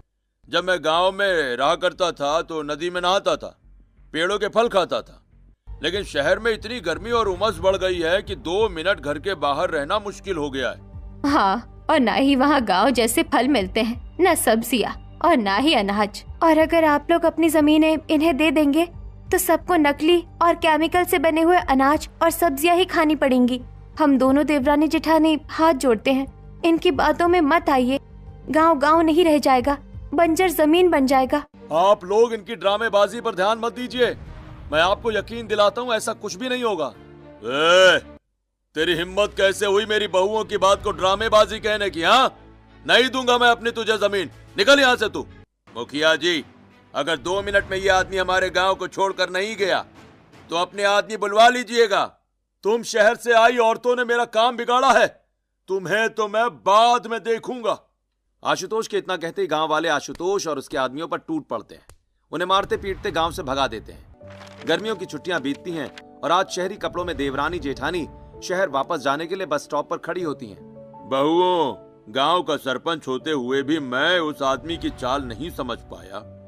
तुम लोगों की वजह से हमारा गांव बचा है, इसलिए ये मेरी तरफ से देसी घी। बहुओं, मुझे भी माफ कर दो, मैंने तुम्हें शहरी कहकर गलत समझा। ये मेरे हाथ का बना अचार है, इसे रोज खाना और मुझे याद करना। बहुओं, अपने चाचा ससुर को भी माफ कर दो। तुम्हारे लिए अपने बगीचे के आम भिजवा रहा हूँ। खुद भी खाना और अपने पड़ोसियों, रिश्तेदारों और दोस्तों को भी खिलाना, ठीक है? और कहना ये हम अपने गांव से लेकर आए हैं। आप हमसे बड़े हैं, आपने हमारी बात समझी और हमारा गांव बच गया, यही सबसे बड़ी बात है। और हाँ बहुओं, अगली गर्मियों की छुट्टियों में भी जरूर आना, हम तुम्हारा इंतजार करेंगे। पूरा गांव शहरी देवरानी, जेठानी और उनके परिवार को दुखी मन से विदा करता है और शहर पहुंचकर कनिका और शिवानी गांव से लाए सामान को अपने पड़ोसियों में बांटती हैं और रोज खाने में देसी घी और गांव से लाए अचार और आम खाती हैं। 5 अमीर बहुओं का गरीब ससुराल में पहली रसोई। मंजू, क्या फायदा है इतने बड़े विला का, इतनी दौलत, इतनी शोहरत और इस अल्ट्रा लग्जरी लाइफ का, जब हमारे घर के आंगन में ही सन्नाटा पसरा हुआ है। आज आप ऐसी बातें क्यों कर रहे हैं राघव जी? अरे क्या ठीक हो जाएगा, जाकर देखो उन कमरों का हाल। हमारी बड़ी बेटी मीरा 29 साल की हो गई है। कभी जो कोडिंग में घंटों बिताती थी, आज उसके कमरे में 3-3 मॉनिटर स्क्रीन्स लगी हुई हैं। पर बेचारी ने कब से अपने बालों में कंघा तक नहीं किया है, वो इस ट्रॉमा से निकल ही नहीं पा रही। और हमारी रिया का कमरा देखा आपने? रिया का हाल तो उससे भी बुरा है। पूरे कमरे में सामान बिखरा पड़ा है, कहीं रिंग लाइट टूटी पड़ी है, कहीं ट्राइपॉड पड़े हैं। वो बस बिस्तर पर लेटी छत को ताकती रहती है, हाथ में फोन है और बस उसी अयान की फोटो देखती रहती है। सान्या का वजन भी तो कितना बढ़ गया है। हमारी एड्स एक्सपर्ट सान्या स्ट्रेस में पागलों की तरह खा रही है। बिस्तर पर चिप्स के पैकेट और चॉकलेट के रैपर का ढेर लगा है। और ईशा, वो विजुअल आर्टिस्ट, ग्राफिक डिजाइनर, जिसने रंगों से ही नाता तोड़ लिया, सिर्फ काले कपड़े पहनती और गुमसुम रहती है। और सबसे छोटी तान्या तो इतनी चिड़चिड़ी हो गई है कि छोटी छोटी बात पर अपनी बहनों से लड़ती है और अपनी किस्मत को कोसती है। जिसे लग्जरी लाइफ की ऐसी आदत थी, आज देखो उसने अपना क्या हाल बना लिया है। मंजू, मैं तो हार गया हूँ। हमारी लड़कियों की किस्मत में शायद यही लिखा था। लेकिन अब हम भी क्या कर सकते हैं, सब कुछ करके देख लिया, लेकिन ये लड़कियां कुछ भूलना ही नहीं चाहती। दोनों पति पत्नी आपस में बात कर रहे होते हैं, तभी उनका नौकर रामू उनके पास आता है। मेम साहब, खाना लग गया है, चलिए खाना खा लीजिए। रामू, जाओ बेटियों को बोलो कि खाना लग गया है, आज सब साथ बैठकर खाना खाएंगे। जी साहब, मैं अभी जाकर बोलता हूँ। रामू डरते डरते सीढ़ियों की तरफ बढ़ता है। वो सबसे बड़ी बेटी मीरा के कमरे के बाहर रुकता है और दरवाजा खटखटाता है। मीरा दीदी, वो साहब कह रहे थे कि खाना लग गया है, नीचे आ जाइए। अचानक दरवाजा झटके से खुलता है। मीरा के बाल बिखरे हैं, आंखों के नीचे काले घेरे हैं। क्या है, यहाँ आने की हिम्मत कैसे हुई तुम्हारी? 100 बार समझाया है ना। मीरा नौकर के मुंह पर ही जोर से दरवाजा पटक देती है। रामू पीछे की तरफ गिरते गिरते बचता है। वो घबराकर दूसरी बेटी रिया के कमरे की तरफ बढ़ता है। रिया बिटिया, खाना। अचानक अंदर से एक भारी ट्राइपॉड हवा में उड़ता हुआ आता है और सीधे दरवाजे पर जाकर लगता है। निकल जाओ यहाँ से, मुझे किसी से बात नहीं करनी। क्यों तुम लोग मुझे चैन से मरने भी नहीं देते? सान्या दीदी, सब नीचे इंतजार कर रहे हैं। खाने की टेबल पर आज पनीर और आपकी पसंद का हलवा बना है। नहीं, अभी मेरा मन नहीं है। जब मुझे खाना होगा मैं अपने आप खा लूंगी। जाओ यहाँ से, मुझे अकेला छोड़ दो। आखिर में रामू ईशा और तानिया के कमरे में पहुंचता है और वहाँ भी यही हाल होता है। रामू हड़बड़ाया हुआ पसीने से तरबतर नीचे आता है। साहब, वो कोई भी नहीं आ रही है, सब बहुत गुस्से में। मीरा दीदी ने तो मुंह पर दरवाजा मार दिया और रिया दीदी ने ट्राइपॉड फेंक कर मारा।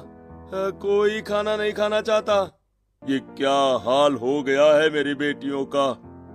ये लड़कियां, ये गुस्सा, ये नफरत, ये इन्हें अंदर ही अंदर खा रही है। राघव जी अपनी बेटियों को लेकर परेशान होते हैं। इस समय उनसे मिलने के लिए उनके दोस्त दीनदयाल जी आते हैं और उन्हें परेशान देखकर उनकी परेशानी पूछते हैं। अरे राघव, इतना परेशान क्यों हो रहा है? चेहरे की लकीरें बता रही हैं कि तू अंदर से बहुत दुखी है। क्या हुआ? क्या बताऊं दीनदयाल, ये महल अब महल नहीं रहा, एक अस्पताल बन गया है। मेरी 5 बेटियां जो कभी मेरी जान थीं, आज उन्हीं से बात करने में डर लगता है। सब चिड़चिड़ी हो गई हैं, कोई खाना नहीं खाना चाहती। मुझे तो डर है कि ये गुस्सा इन्हें अंदर ही अंदर खत्म ना कर दे। राघव, जब जड़ें ही बीमार हो तो पेड़ों पर फल नहीं आते, लेकिन इनकी ये हालत हुई कैसे? दीनदयाल जी की बात सुनकर राघव जी उनको 1 साल पहले की कहानी सुनाते हैं। 1 साल पहले एक बहुत बड़ा और आलीशान ऑफिस है, जहां चारों तरफ कांच की दीवारें हैं। मीरा एक लग्जरी मीटिंग रूम में बैठी है। उसके सामने कई बड़े क्लाइंट्स हैं। वो आत्मविश्वास के साथ फाइल्स साइन कर रही है। ओके मिस्टर मल्होत्रा, आपकी वेबसाइट का ब्लूप्रिंट तैयार है। फिक्र मत कीजिए, मैं वादा करती हूँ कि आपकी वेबसाइट इंडिया की नंबर 1 आयुर्वेदिक वेबसाइट बनेगी। यूजर इंटरफेस ऐसा होगा कि कोई भी एक बार देखेगा तो भूल नहीं पाएगा। मीरा पास खड़े वेटर की तरफ इशारा करती है।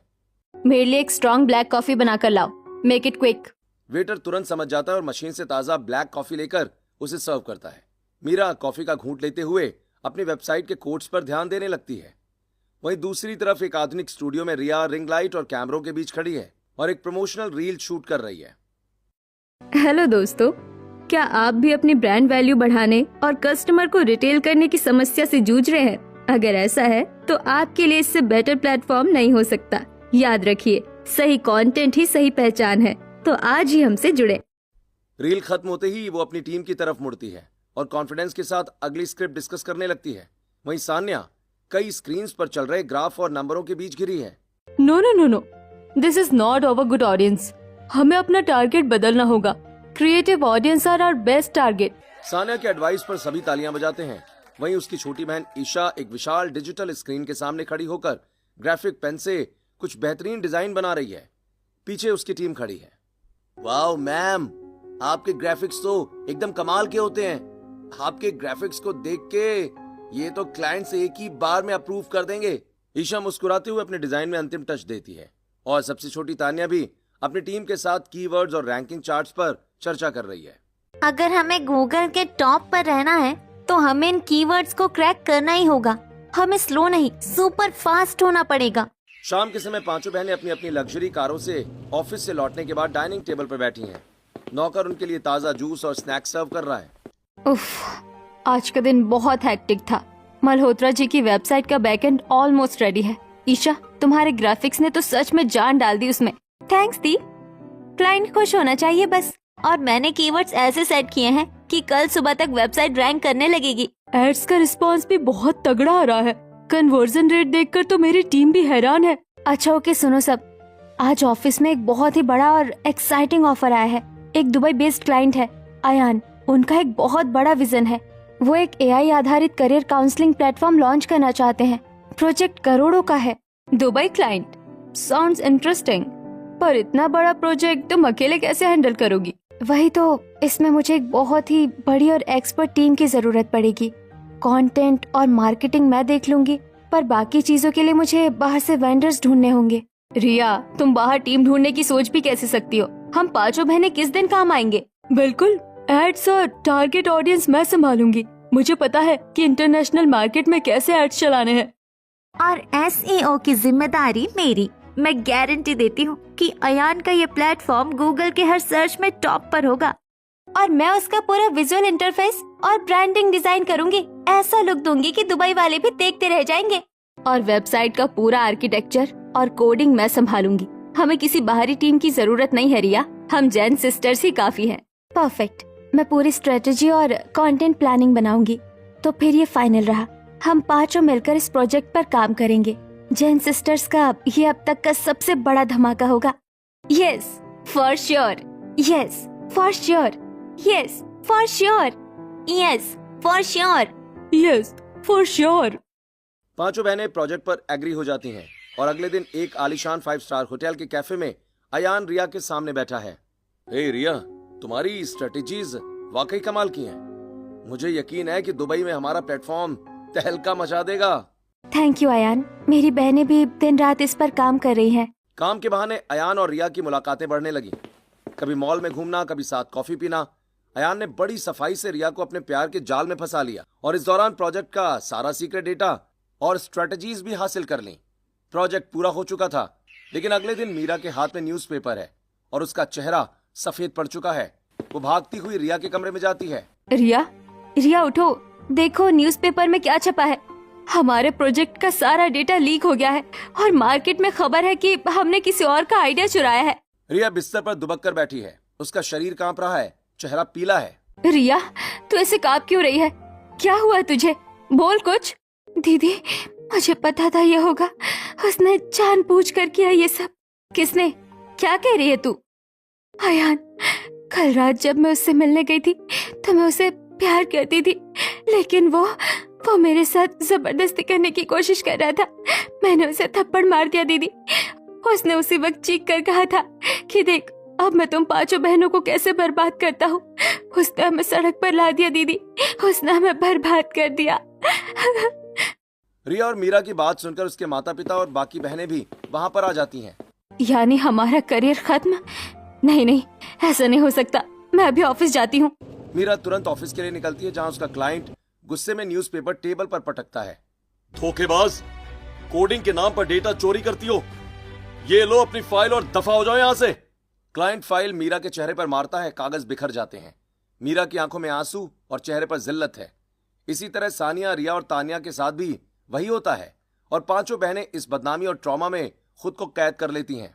अब क्या बताऊं दीनदयाल, मेरी बेटियां आज भी उसी 1 साल पुराने धोखे और अपमान के बोझ तले दबी हुई हैं। मैंने उन्हें कई बार समझाने की भी कोशिश की, पर वो दोबारा करियर शुरू ही नहीं करना चाहती। अरे राघव, इनकी किस्मत तभी बदलेगी जब इन्हें इस सोने के पिंजरे से बाहर निकाला जाएगा।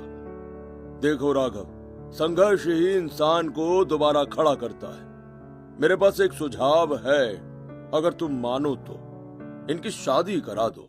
तुम्हें क्या लगता है कि मैं कोशिश नहीं कर रहा हूँ? अरे कई रिश्ते वाले आए और मेरी बेटियों की ऐसी हालत देखकर शादी के लिए मना कर गए। आखिर कौन करेगा इनसे शादी? भाई मेरी नजर में एक रिश्ता है। लोग तो गरीब हैं, उनके 5 बेटे हैं। चाहो तो मैं तुम्हारी बेटियों के लिए बात कर सकता हूँ। सच में यार, देखो अगर हो सकता है इसमें कुछ तो तुम जरूर करो। मुझे अमीरी गरीबी से कोई फर्क नहीं पड़ता, बस मेरी बेटियां सलामत रहें। लेकिन लोग क्या कहेंगे? जैन साहब ने अपनी कोहिनूर जैसी बेटियां मिट्टी में मिला दी। लोग तब भी बातें कर रहे थे जब उनका करियर बर्बाद हुआ था। अब मुझे लोगों की परवाह नहीं। दीनदयाल, तुम उन्हें बुला दो। अगले दिन राघव के आलिशान घर में सादे कपड़ों में रघुवीर सिंह, उनकी पत्नी सावित्री और उनके 5 बेटे आर्यन, वरुण, रोहन, कबीर, सिद्धार्थ अंदर आते हैं। राघव, ये हैं रघुवीर सिंह और ये इनके 5 अनमोल रतन। जैन साहब, हम बहुत छोटे लोग हैं। आपकी रईसी के सामने हमारी कोई बिसात नहीं है, लेकिन हमारे घर में आपकी बेटियों को पूरा मान सम्मान मिलेगा, ये कह सकता हूँ। रघुवीर जी, मुझे बस ऐसा घर चाहिए जहाँ मेरी बेटियां दोबारा जीना सीख सके। मंजू, बेटियों को बुलाओ। 5 बहनें सिर झुकाए बिना किसी मेकअप के साधारण कपड़ों में बाहर आती हैं। कितनी सुंदर बच्चियां हैं। राघव भाई साहब, अगर आपको ऐतराज ना हो तो हम अपनी 5 बहुएं यहीं से ले जाना चाहते हैं। मुझे और क्या चाहिए रघुवीर जी, रिश्ता पक्का समझिए। आज से मेरी बेटियां आपकी हुई। रघुवीर सिंह का परिवार रिश्ता पक्का करके चला जाता है। उसके बाद डैड, आपने क्या सोचकर उन लोगों को हाँ कहा? वो लोग इतने गरीब हैं। वहाँ कोई फैसिलिटी नहीं होगी डैड। हम तो यहाँ बिना एसी के सो नहीं सकते और आप हमें गरीब घर में भेज रहे हैं। कौन सी सुविधाओं की बात कर रही हो तुम? इस विला में सारी सुख सुविधाएं हैं, पर क्या तुम यहाँ चैन से सोती हो? तुम लोग यहाँ इंसान बनकर नहीं बल्कि जिंदा लाश बनकर रह रही हो। पर राघव जी, इतनी सादगी से। मुझे ऐसी रईसी नहीं चाहिए मंजू, जो मेरी बेटियों की मुस्कान छीन ले। 5 बहनों की शादी तय हो जाती है। कुछ दिनों के बाद एक सादा सा सजा हुआ गार्डन है। एक ही बड़ा सा मंडप सजा है, जहां 5 बहनें मीरा, रिया, सान्या, ईशा और तान्या दुल्हन के जोड़े में बैठी हैं। उनके सामने उनके दूल्हे आर्यन, वरुण, रोहन, कबीर और सिद्धार्थ बैठे हैं। 5 की वरमाला के बाद फेरे होते हैं और बहुत ही सादगी से सभी की शादी हो जाती है। विदाई के समय 5 बहनें अपने माता पिता के गले लगकर रो रही हैं। मेरी बात ध्यान से सुनो बच्चों, आज इस देहरी को पार करने के बाद तुम जैन सिस्टर्स नहीं हो। आज के बाद तुम 5 एक गरीब घर की बहुएं हो। अपना ध्यान रखना और घर को संभालना। अब एक नई शुरुआत करो बच्चों। अपने ससुराल को अपना घर समझना और याद रखना, मेहनत कभी बेकार नहीं जाती। पांचों बहुएं विदा हो जाती हैं और अपने ससुराल में टैक्सी से पहुंचती हैं। एक बहुत ही तंग और पतली गली है, धूल उड़ रही है और आसपास पुराने छोटे छोटे मकान हैं। टैक्सी रुकती है और पांचों बहनें मीरा, रिया, सान्या, ईशा और तान्या बाहर निकलती हैं। ओह गॉड, यहाँ कितनी स्मेल है। डैड ने हमें कहाँ भेज दिया? चुप रहो तान्या, अब यही हमारा नसीब है। सामने एक छोटा सा घर है जिसकी दीवारें पुरानी हैं और पेंट उखड़ा हुआ है। द्वार पर सासू माँ सावित्री देवी कलश और थाली लेकर खड़ी हैं। आओ आओ मेरी बहुओं, आज तो मेरा घर धन्य हो गया। एक साथ मेरे घर में 5-5 लक्ष्मी आई है। सावित्री एक एक करके सबका गृह प्रवेश करवाती हैं। पांचों बहनें जैसे ही अंदर कदम रखती हैं, वो एक दूसरे की शक्ल देखने लगती हैं। हे भगवान, हम कहाँ आ गए? इतना छोटा घर। हमारे विला में तो इससे बड़ा स्टोर रूम था। ये घर तो शुरू होते ही खत्म हो गया। यहाँ पांचों के कमरे कहाँ होंगे? मुझे तो अभी से घुटन हो रही है। उसी समय बाहर गली मोहल्ले की औरतें कांति, विमला खड़ी होकर बड़े गौर से इन बहुओं को देख रही हैं और आपस में कानाफूसी कर रही हैं। अरे विमला, सुना शहर के बहुत बड़े रईस की बेटियां है ये, पर शक्ल से तो सब मरी मरी सी लग रही है। पता नहीं कौन सी मजबूरी होगी उस बाप की जो इन्हें इस गरीब खाने में पटक दिया। सही कह रही है कांति, देख तो जरा 5 बहुएं लाई है सावित्री, पर पांचों की पांचों अजीब सतरंगी कार्टून लग रही है। कोई इतनी मोटी है कि दरवाजे में मुश्किल से घुसी, कोई सूखी डंडी जैसी काली है और कोई तो भूतों की तरह गुमसुम है। अरे ये मेम साहब लोग यहाँ एक दिन भी नहीं टिकेंगे। देख लेना, कल सुबह ही अपना सतरंगी तामझाम और बैग उठाकर शहर भाग जाएंगे। पड़ोसियों की बात सुनकर पांचों को बड़ा बुरा लगता है। तभी बेटा, उन पर ध्यान मत दो, तुम लोग सो जाओ। कल सुबह तुम पांचों की पहली रसोई है। पांचों अपने छोटे छोटे कमरों में चली जाती हैं। ससुराल के घर के छोटे छोटे कमरों में उमस और गर्मी है। ना तो किंग साइज बेड है, न सेंसर वाले स्विचेस। पांचों बहनें अपने अपने तंग कमरों में फंसी हुई हैं। उफ, ये कैसा बेड है, चुभ रहा है शरीर में। पापा ने हमें किस नर्क में भेज दिया। ओह गॉड, ये मच्छर मुझे जिंदा चबा जाएंगे। मम्मी, यहाँ तो सांस लेना भी मुश्किल है। पांचों बहनें पूरी रात पसीने और मच्छरों से जूझती हैं। अगली सुबह सभी रसोई में आती हैं। रसोई बहुत छोटी है, जिसकी दीवारें धुएं से काली पड़ चुकी हैं। पांचों बहनें अपनी महंगी सिल्की साड़ियों में वहाँ खड़ी हैं, जो पसीने से चिपक रही है। रसोई में पैर रखने की जगह नहीं है। ये स्टोव है या कोई करप्टेड सर्वर? जल क्यों नहीं रहा? दीदी, ये कोई कोडिंग नहीं है जिसे आप क्रैक कर लोगी। इसे जरा झटको, शायद तब चले। मुझे चक्कर आ रहे हैं। यहाँ इतनी हीट है कि मेरा बीपी लो हो रहा है। और ये तेल कितना चिपचिपा है। हम तो सिर्फ ऑलिव ऑयल खाते थे, ये क्या है? माय गॉड, मेरा मैनिक्योर पूरा खराब हो गया। ये आटा है या फेविकोल, छूट ही नहीं रहा। मैं गूगल पर दाल तड़का सर्च कर रही हूँ, पर यहाँ तो नेटवर्क ही नहीं आ रहे। शिट। 4 घंटे बीत चुके हैं, रसोई का बुरा हाल है। तभी अचानक मीरा, जो हमेशा लीडर रही है, अपनी बहनों की तरफ देखती है। सुनो, हम हार नहीं मान सकते। ईशा, तेरा आटा गीला हो गया है ना? सान्या, जरा बन्नी से सूखा आटा निकाल कर दे इसे। रिया, तू चाकू छोड़, दाल में तड़का लगाने के लिए तान्या की मदद कर। पांचों एक दूसरे की मदद कर रही हैं। कोई दाल में जीरा डाल रही है, कोई जली हुई रोटियों को बेल रही है। थोड़ी देर बाद पांचों बहनें सिर झुकाए थालियां लेकर आती हैं। थाली में टेढ़ी मेढ़ी काली रोटियां हैं, दाल थोड़ी जली हुई है और सब्जी में गलती से नमक की जगह चीनी पड़ गई है। हलवा सूप जैसा पतला है। रघुवीर सिंह दाल का पहला निवाला लेते हुए, वाह भाई वाह, राघव जी ने कहा था मेरी बहुएं तो गुणी हैं। मीरा बेटा, ये रोटी कितनी क्रिस्पी बनाई है तुमने, मुझे तो ऐसी ही पसंद है।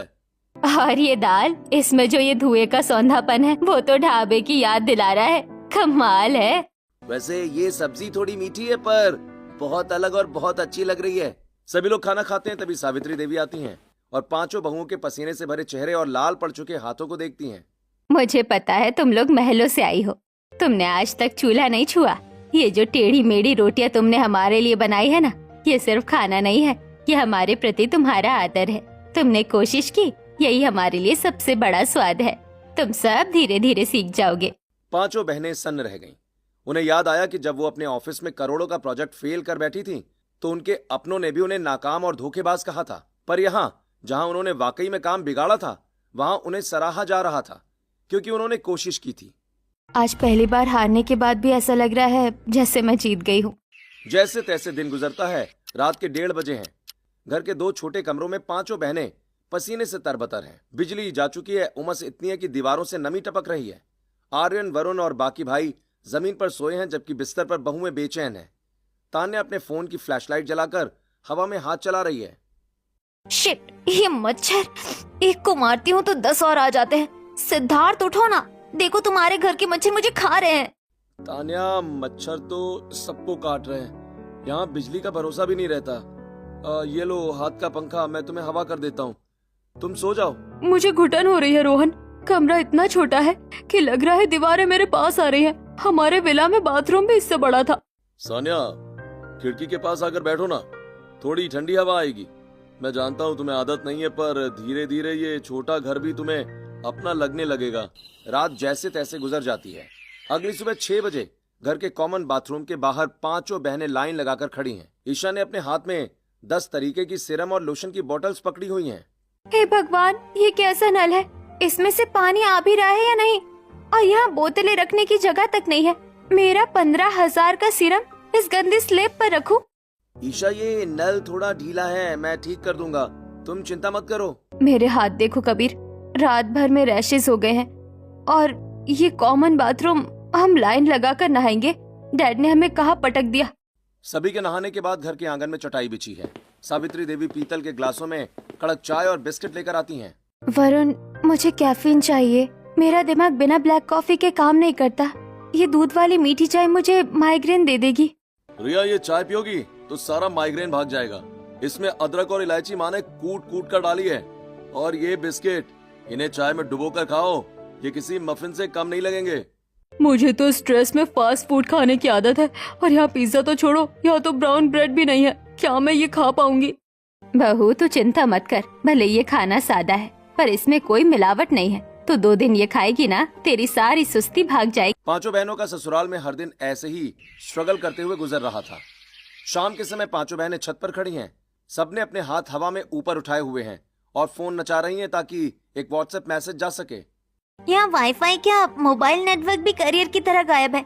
एक फोटो अपलोड करने के लिए मुझे टंकी पर चढ़ना पड़ेगा क्या? तान्या, छत के उस कोने पर जाओ, वहाँ पर एक खंबा है, वहीं सिग्नल मिलते हैं।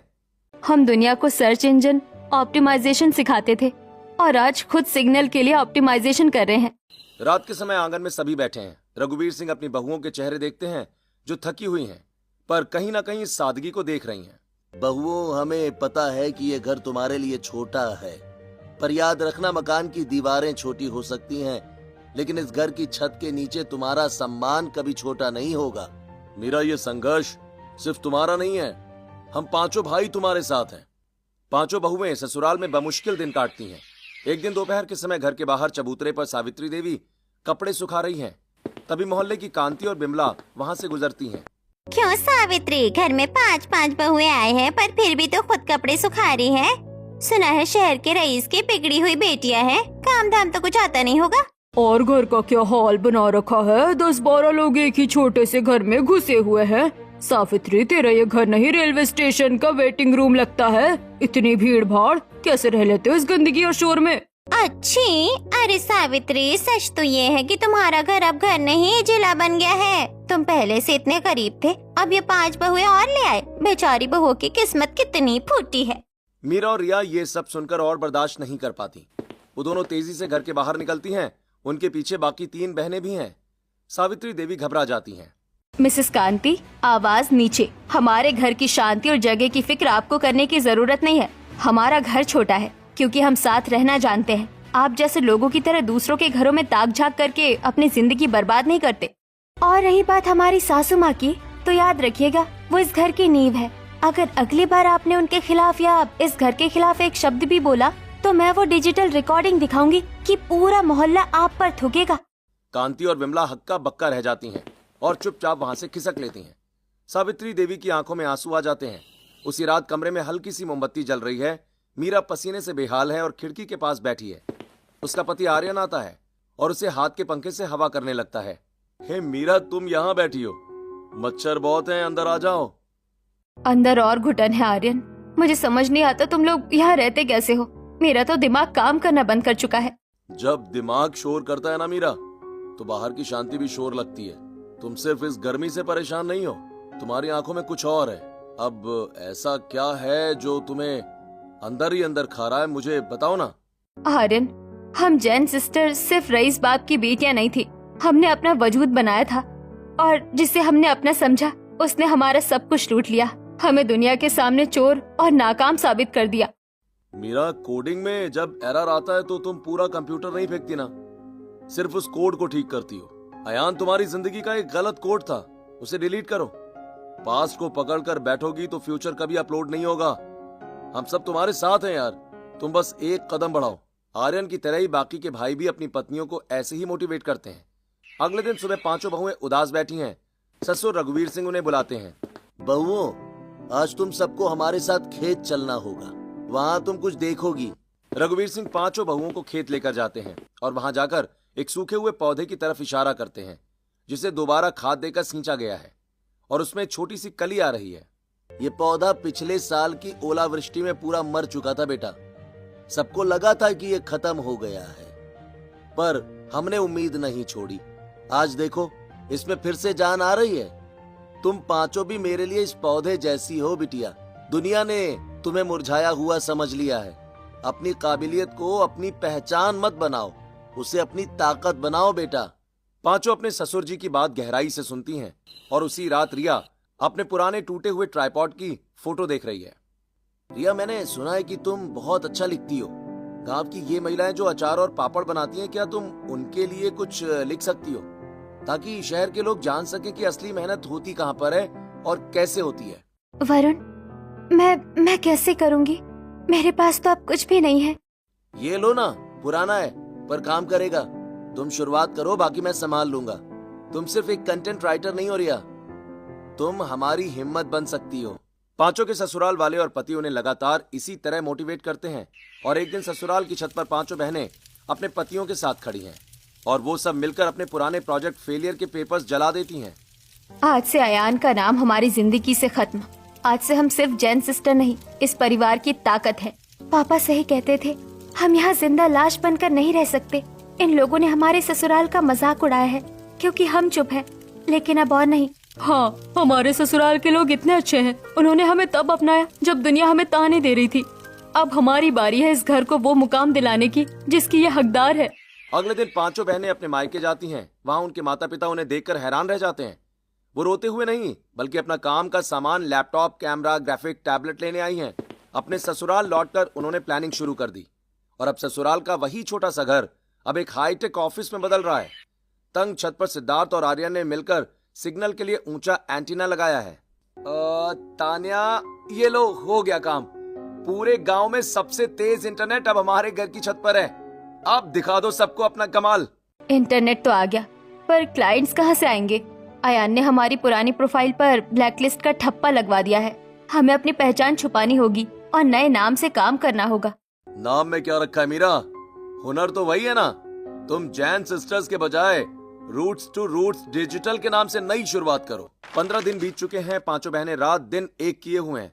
तभी मीरा के लैपटॉप पर एक नोटिफिकेशन आता है। सुनो, हमें पहला प्रोजेक्ट मिला है। इंदौर की एक छोटी सी ऑर्गेनिक खाद बनाने वाली कंपनी को अपनी ब्रांडिंग और वेबसाइट चाहिए। बजट बहुत कम है, सिर्फ 15,000 रुपए। सिर्फ 15,000? दीदी, हम तो इतने का एक बार में डिनर कर लेते थे।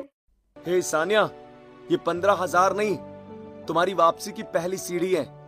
तुम लोग काम पर ध्यान दो। क्लाइंट से मीटिंग और पैसों का हिसाब हम पांचों भाई संभाल लेंगे। हम तुम्हारे बैक ऑफिस मैनेजर बनेंगे। एक के बाद एक दिन तेजी से गुजरते हैं। मीरा और तानिया कोडिंग और एसईओ के जरिए छोटी कंपनी के वेबसाइट को गूगल के पहले पेज पर ले आती हैं। ईशा और रिया गांव की सादगी और मिट्टी की खुशबू को मिलाकर ऐसे ग्राफिक्स और कंटेंट बनाती हैं कि क्लाइंट दंग रह जाते हैं और वो क्लाइंट खुश होकर 10 और लोगों को उनका काम रेफर करता है। अब धीरे धीरे उनके पास स्मॉल बिजनेस के प्रोजेक्ट्स की लाइन लग जाती है। 6 महीने के बाद गांव की 10 से 12 लड़कियां और लड़के नीचे चटाई पर बैठे हैं। पांचों बहनें उन्हें लैपटॉप पर टाइपिंग, डिजाइनिंग और कोडिंग सिखा रही हैं। याद रखना बच्चों, गांव में रहने का मतलब ये नहीं कि तुम दुनिया से पीछे हो। अगर तुम्हारे हाथ में हुनर है तो पूरी दुनिया तुम्हारा बाजार है। 1 साल के बाद Roots to Roots digital agency अब शहर की सबसे बड़ी एजेंसियों में से एक बन चुकी है। पांचों बहनें अब पूरी तरह से कॉन्फिडेंट बिजनेस वुमेन की तरह तैयार हैं। उन्होंने चुपके से शहर के सबसे पॉश इलाके में एक आलीशान नया घर खरीदा है। पेपर्स तैयार है। ग्रेट, आज रात हम बाबूजी और माँ को सरप्राइज देंगे। शाम का समय, पांचों बहनें अपने ससुराल के उस पुराने छोटे से घर में पहुंचती हैं। उनके हाथ में नए कपड़ों से भरे बैग्स हैं। बाबूजी, माँ और आप सब जल्दी से तैयार हो जाइए, हमें कहीं बाहर जाना है। पर कहाँ बेटा, इतनी रात को? बस चलिए माँ, सवाल मत पूछिए। गाड़ियां एक आलिशान विला के सामने रुकती हैं। घर के बाहर रोशनी से जगमगाते अक्षरों में लिखा है, रघुवीर सावित्री निवास। ससुर जी और पतियों के चेहरे पर हैरानी और गर्व के मिले जुले भाव है। आज हम जहाँ भी पहुँचे हैं सिर्फ आप लोगों की वजह से है। जब अयान ने हमारा सब कुछ छीना तो हम जिंदा लाश बन गई थी। हमारा कॉन्फिडेंस मर चुका था, लेकिन आपने हमें उस जली हुई पहली रसोई पर भी जो प्यार दिया, उसने हमें सिखाया कि इंसान अपनी नाकामियों से बड़ा होता है। आप लोगों ने हमें तब अपनाया जब हमारे पास कुछ नहीं था। आपने हमें पास छोड़कर शुरुआत करना सिखाया। थैंक यू सो मच, हमें फिर से खुद पर भरोसा दिलाने के लिए। नए घर की बड़ी और आधुनिक किचन में पांचों बहनें आज फिर से रसोई में खड़ी हैं, लेकिन इस बार चेहरे पर पसीना नहीं, मुस्कान है। वो अपनी मर्जी से अपने परिवार के लिए खाना बना रही हैं। टेबल पर सभी एक साथ बैठे हैं। बहुओं, आज मुझे ऐसा लग रहा है कि हमारे गरीब घर में इन 5 अमीर बहुओं की पहली रसोई आज सजी है। आज क्यों बाबूजी? उस दिन भी तो हमने बनाई थी। उस दिन तुम मजबूरी और परंपरा के दबाव में रसोई में गई थी बेटा, लेकिन आज तुमने अपनी खुशी, अपनी सफलता और अपने प्यार से हमारे लिए ये खाना बनाया है। अमीर घर से आई ये 5 बहुएं जब गरीब ससुराल पहुँची तो क्या आपको भी लगा था कि ये कभी टिक नहीं पाएंगी?